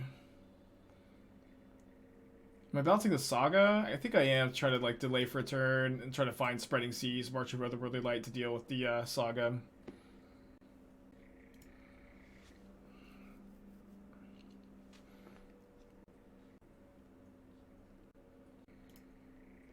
I think I'm brainstorming with the Jace. Can ending the token next turn potentially. I don't think I want to bounce the token. Oh no, so I need to bounce the token because they could just make a token with the Saga to kill the Jace. Never mind. Why did I get rid of them? I was in a really bad place financially and needed to sell Magic cards to pay rent and shit. So I sadly had to sell like all my Legacy and Modern cards, and started to rebuild like 2 or 3 years ago. And I've got like a pretty good Modern collection now, but it's still like a faint image of what it used to be honest.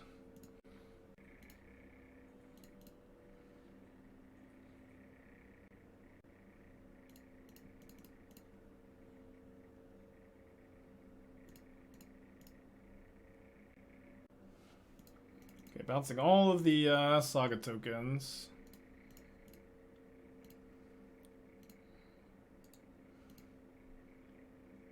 Yeah, that's kind of funny. Yeah, I'm sold my cards to pay rent. Now I'm buying a house with, you know, stream money. Although, you know, a big part of the reason why me and Esther can afford a house is that Esther has worked so hard, and I'm so proud of her. She is, you know, graduated from, or about to graduate with her master's degree, has a job in her degree field. She's been grinding really hard her whole life. She is like, I don't say this enough, but I you know, Esther is a partner who has really pushed me to be a better version of myself, and she, like, seeing how hardworking she is, has really, oh fuck, sorry, I'm getting all choked up. I need to Teferi bounce again. Has really pushed me to be a harder working person myself, and so you know, any advice I have for people who are interested in finding a partner in life, I really encourage you to find someone that makes you a better version of yourself, you know.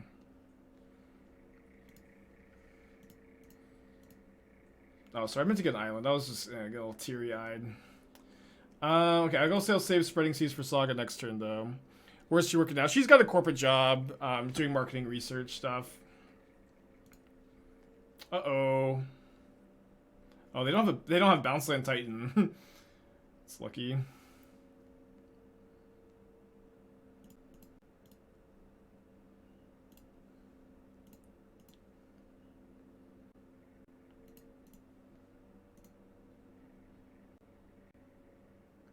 Okay, I should be able to play the growth pretty freely here. Alright, pass back. That's the see the cat with Narset Days doing. I've always disliked Narset Days doing. What can I say? It's just never really, I feel like, been able to find a good home in Modern.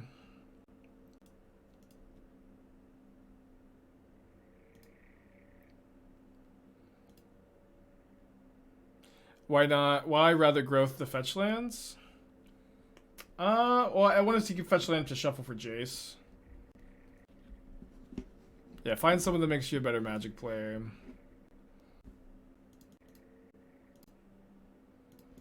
I might... No, I'm not gonna steal an amulet. We'll just cast an Ice-Fang. If I had another counterspell, stealing amulet's like a little more appealing. Interesting. Dude, this has been I've got so many cards. This deck has drawn so many cards. It could be tough to manage everything.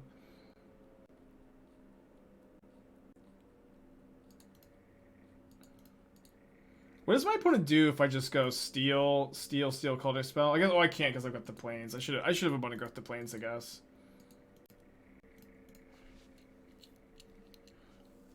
I would really like to keep up Supreme Verdict instant speed. So I guess I'm going to play Teferi, and I can hold up either Charm Counterspell or instant speed Verdict. I guess attacking just doesn't matter. How many marches would I play? Just blue-white? I think initially I would want to do a split of like 4 Prismatic Endings, 2 March in blue-white.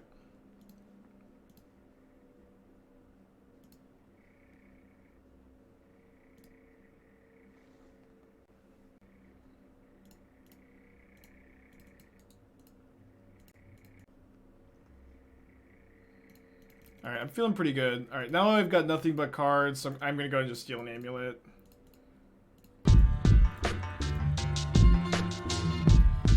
So anything for 3 months, appreciate ya. Like, I'm probably still going to be going to discard of a turn.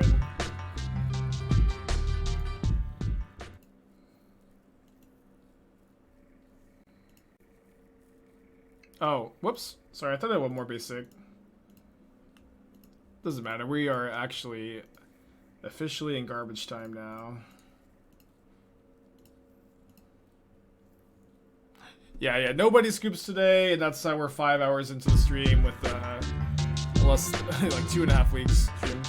Pete Tarsick for the Twitch Prime, appreciate you, buddy. They decide to name Tight or Giant with their cavern souls. A bold choice. This is ultimating in 3 turns. Okay, so I'd definitely like to find a Spreading Seas for the cavern.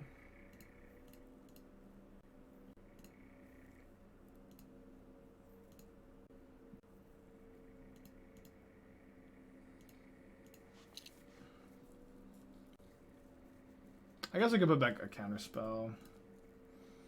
Although it feels antithetical to my nature to put back a Counterspell when I'm this ahead on cards. Yeah, Verdict is probably GG. I want to use my mana here on my main phase because I'm on top of Teferi. And then I could Yorion in hand. I guess I'll just wait. We're doing fine. See the Elden Ring previews? I'm trying to just not look at like anything at this point. I watched some of like the early access stuff, and I've seen some content, but for the most part, I'm just trying to go in blind. Okay, I have to let that one go because if this is all bait, then they get to Titan. It's kind of funny. This deck is so damn slow. Yeah. Absolutely. I've had a lot of people pick up this deck and be like, Spike, dude, how do I win games on time? And my advice is to play faster. Play faster. Play intentionally. I might want to Verdict on their turn next turn.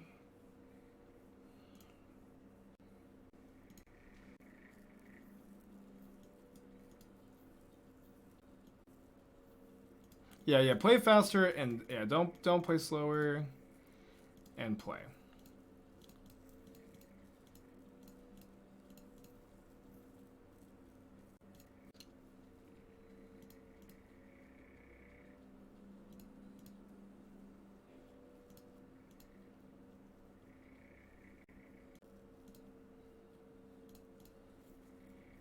Anything to do on my turn here?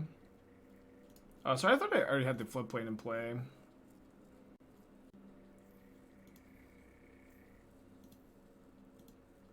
Yeah, nothing really to do. I'll pass back. Waiting to cast the verdict until my opponent's turn, so that if they play a Dryad pre-combat, which they're really incentivized to, I get to snag that with the verdict as well. Why did I stop using the fancy headphones that don't go in my ears? Yeah, I liked those at first. I liked those for like the first 2 or 3 hours I had them, but like so they're like right over the jawbone, and because I'm like talking for hours, with like this like piece of plastic pushing into my jawbone, it starts to like hurt like a tiny bit, like not I wasn't rolling around in pain, but it was just enough to be annoying and worse than regular headphones. I don't think with the 4 months appreciate you, but those first 3 hours were wonderful. Those first 3 hours were truly wonderful. Take the Bezos money. Thank you.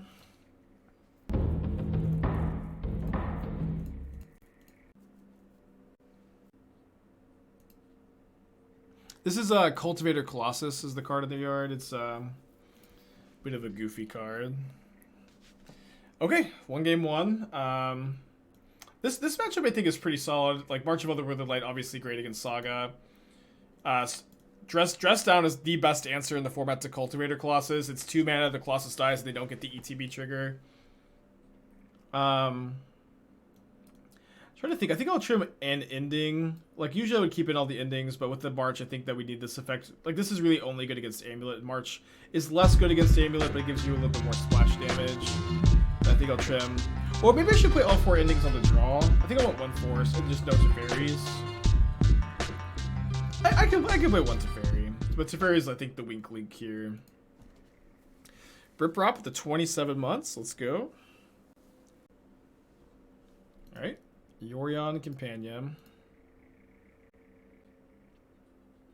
I'll keep Fix for 2 months. Appreciate you. Why keep Force? The first copy of Force can snag a Pact of Negation or a Amulet. It's not usually that good, but I think you're not that unhappy to draw the first copy. Gather Specimens as an answer to Colossus. Is that the instant that steals a creature that enters?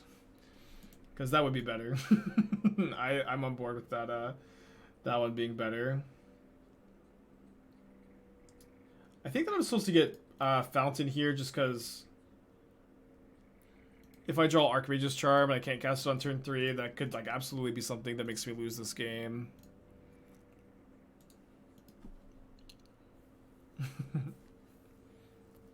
Oh, did they mulligan? Alright.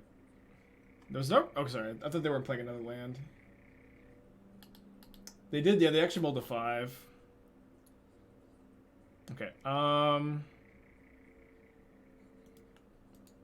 I'll get Breeding Pool. Unfortunately, no Spreading Seas, no March of Otherworldly Light for the Saga yet. 2 Sagas.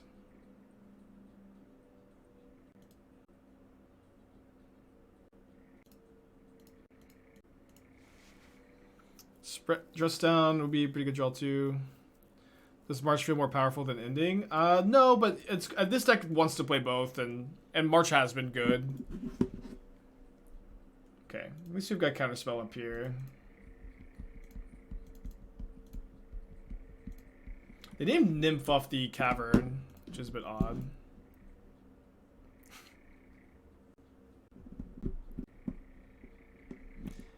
Did you always ask just the companion whenever select the constructor deck so they could switch companions from one to another? I mean, I wouldn't, seek out building a deck with that goal, but I have seen one deck do that. There was a deck that played, it was a standard deck that played Yorion game 1, but it was a mono-red aggro deck, so people would keep slower hands seeing that you were playing Yorion, and then you slide it into Obosh game 2. Robot, thank you for the tier 1, appreciate you. That deck was super cool. I don't think it was any good, but it was the coolest thing I've ever seen. Okay, so they're on a very heavy Saga draw. Obviously, the best card we could find is probably going to be a Dress Down on this game.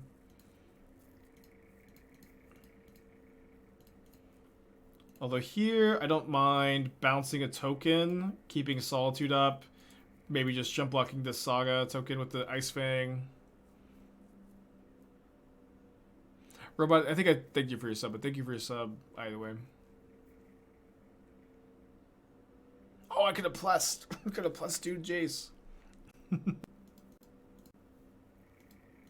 I've done a lot of rambling and storytelling this stream. I've had a good time, but I always think about it. I always think about like all the goofing around and storytelling and how this is not going to make for a good YouTube video.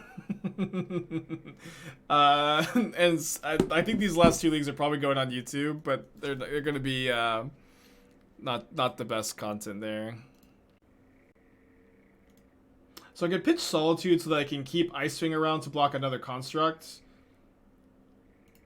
I don't hate that. I think getting value out of the Ice-Fang is pretty nice here. Losing the Solitudes has a lot of cost though. Like that's definitely not free. Okay.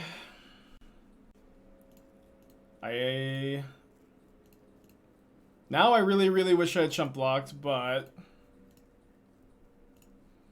I'm gonna ending the amulet and cast a verdict and be pretty ahead, so I guess I had an attack, but the point of damage is not actually worth the time it takes to attack. it actually isn't worth it. Either we'll cut gameplay and just release story time. Maybe. He was messing around with something a little while ago where he had if there's like a popular clip, it would just kind of auto post the clip, but it didn't actually work out that well in practice because a lot of times the clips just like made no sense posted to YouTube video, and so we stopped doing those. Kind of surprised they have Needle. It's obviously very good here. They are ignoring Jace, which gives me a chance to answer the Needle. Notably, they also have Cavern, so they can, if they have Titan, they can play Titan, but they don't have Titan. There's Cavern, Vesuva, Mystery card, I think. I don't think we know the other card.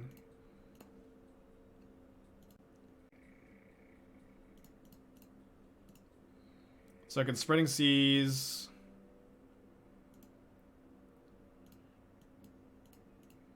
Spreading Seas. Really restrict my opponent's mana. And then I guess I'd rather hold up Counterspell than Abundant Growth to fetch. Yeah, obviously they get to rebuild here, but it's fine for us. My main deck K Command and Yorion Shadow. I mean, listen, you guys are all. Everybody in my Twitch chat is just so hopelessly addicted to Cola Guns Command. I love the card. I love to cast the card too, but. I think it's not correct to main deck right now. There's not a lot of chalices.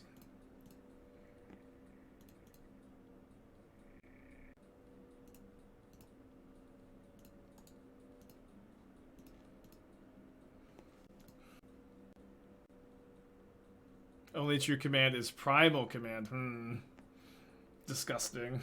Okay, they've got Cavern of Souls in their hands, so I feel like I'm super incentivized to get to use my Counterspell while I actually can.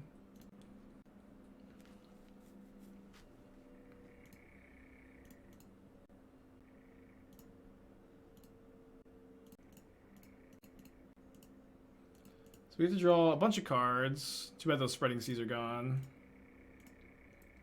3 cards for 5 mana. Ain't nothing to turn your nose at, though.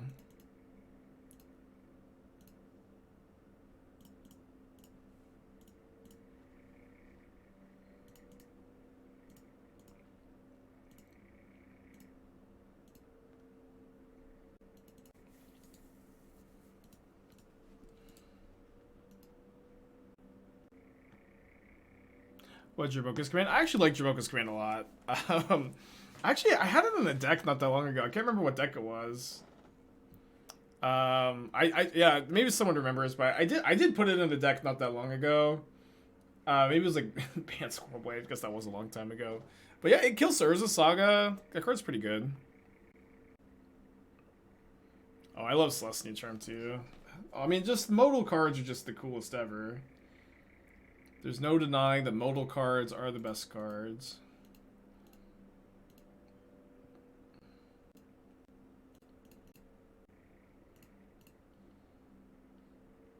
Not a bad hit. Probably not a big difference between being at 5 and 6. I'll just play this to cast the verdict.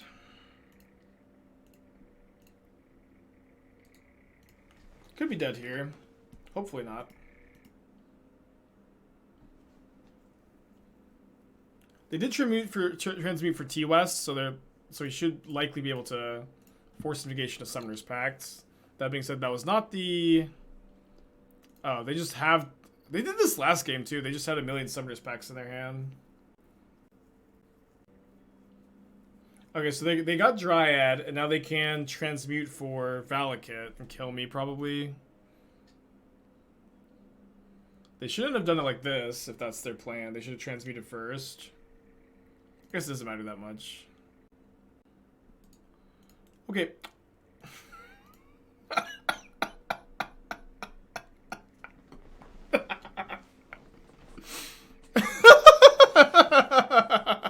I'm at 5 life.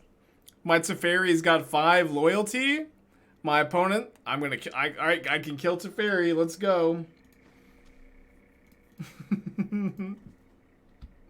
My opponent says so dumb. They realize. Oh, man.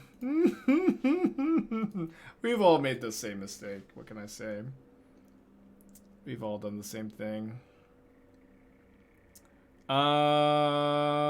So the risky line is exile Needle, then exile Dryad. I'm just gonna exile the Dryad. And then I think I cast the Jace still.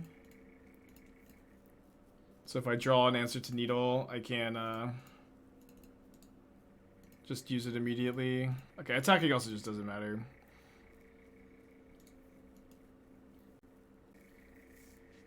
Could still be dead, yeah. We'll see what happens. They're passing. We draw lands. I'll hold these to Jace away. 3 cards in their hands. One of them is Cavern of Souls, right? I'm not just losing it. They also drew lands. We draw a second redundant Jace.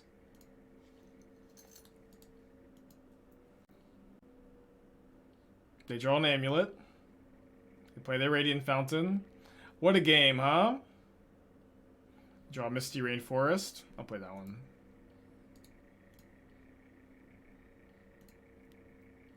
Is that really the 4th Jace? It's the 3rd. Would Snapcasters be decent? Any card that would give me value and be like a big mana sink would be good, yeah. The name Plants. Yeah, any big expensive spell would be good. Uh-huh. Oh, I pitched one? That's right, that's the 4th Jace.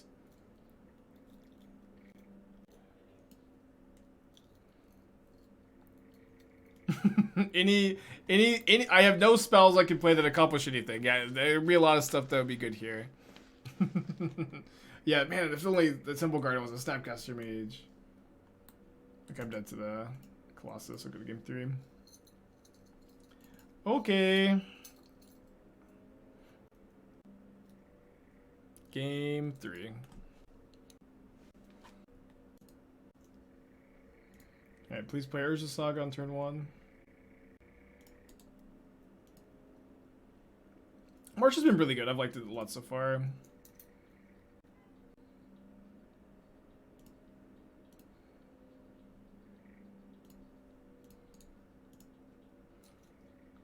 Yeah, we were supposed to be dead anyways. We get to win a more competitive game 3, hopefully.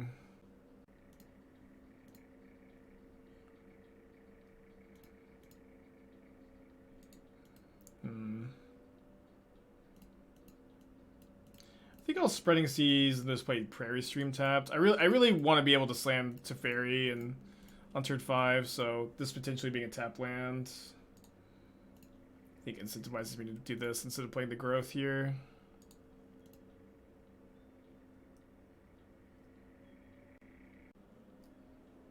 Okay, so no longer have my answer to Saga. We have a bunch of answers in the deck. March, more Spreading Seas. None in the hand anymore. I could put Yorion into my hand and try to kill the Saga next turn. I think that's probably fine. I think it's not that likely I'll need to counter anything next turn, and I have maybe Force of Negation for like Amulet at least. Yorion, yeah, I get to draw a bunch of cards off Yorion next turn.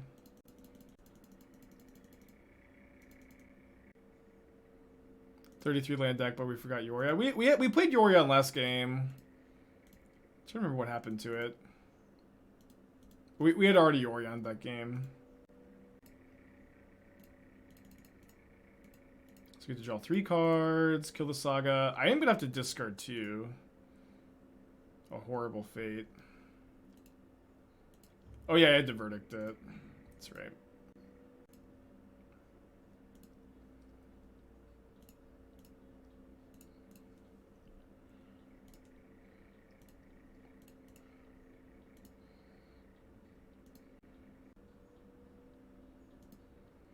Okay. I'll just discard 2 lands. Let's keep the Fountain, I guess. Now we have March if they play another Saga. That'd be pretty nice. Tireless Tracker. I don't need to do anything about Tracker right now.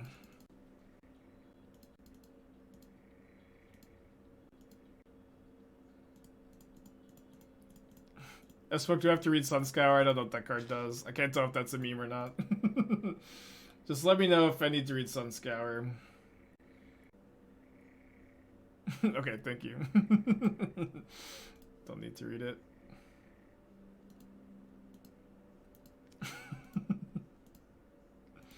Yeah, I love this deck, but boy did the matches take so long. Pitch 2 free Wrath. Yeah, I mean, it's just like... it's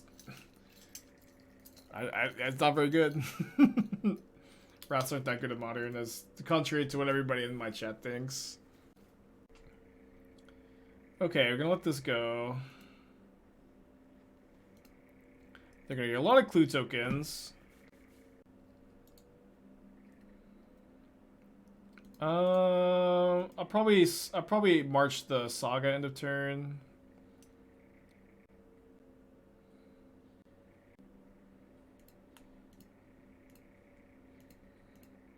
You can Solitude the Titan. Cavern of Souls is always, you know, the hard card to beat, huh?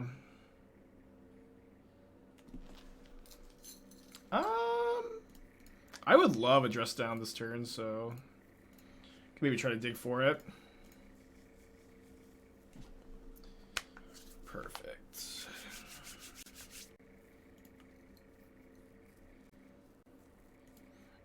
Yeah, I guess Dress Down does mean my Ice-Fang loses Death Touch. It's fine, actually. I'm probably okay with them getting a clue token potentially. So yeah, then we go I'll just Solitude the Titan here. Trying to think if I pitch Ending or Teferi. I think I'll pitch the Teferi. And then I really want them to cast Cultivator Colossus and I can Dress Down it, so I'm gonna try to get that to happen. Yeah, I agree that March's user interface is pretty weird. You want Dress Down on the battlefield first? No, Dress Down on the battlefield first stops Solitude from exiling the Titan. Is a Yorion version better than Kihira? I mean, I like this deck a lot. I will say, like Bant Yorion is the best way to build Bant. Yes! Yeah, man, I'm getting everything I want, I guess. This is the best way to build Bant, but it's maybe not the best way to build Blue-White X. So I think it's the first time I've ever gotten to do this. Dress Down a Colossus. No, I've done it once before, actually. Nice Cultivator Colossus. Nice uncounterable Cultivator Colossus, too.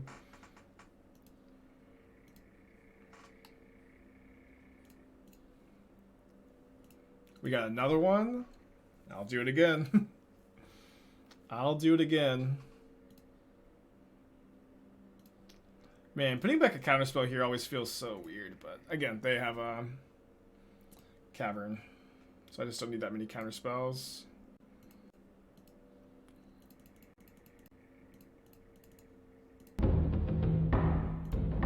And I think I might still believe that attacking just does not matter, so just not going to. We're gonna ultimate the Teferi. You haven't played Red Black in a while, would I change? I would cut the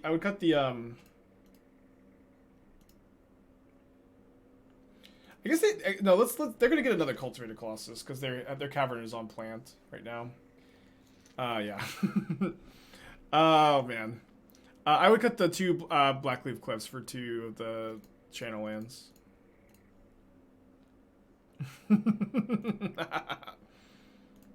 Sheesh.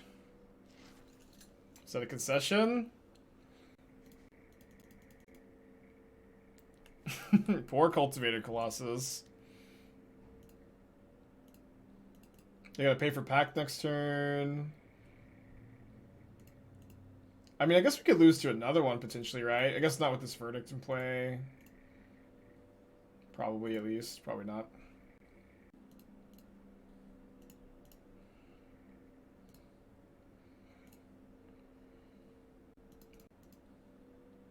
Alright, I'll just exile a clue token rather than attack, I guess. Or rather than discard the ending.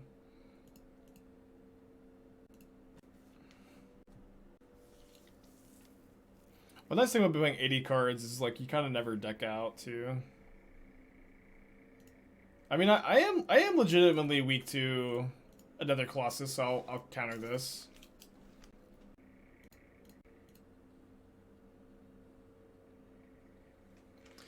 All right, 4-1 into 5-0 with Bant's control. This deck felt very strong. March of Otherworldly Light also felt like kind of exactly what this deck was craving. Just another good Prismatic Ending type effect. I do think Ending is better than March, but March like has plenty of spots where it is better. They are different cards. Oh, this is like 1 million tickets, right? This is like roughly 1 million tickets. Pretty good. All right, pretty good. That might actually be like the most expensive card.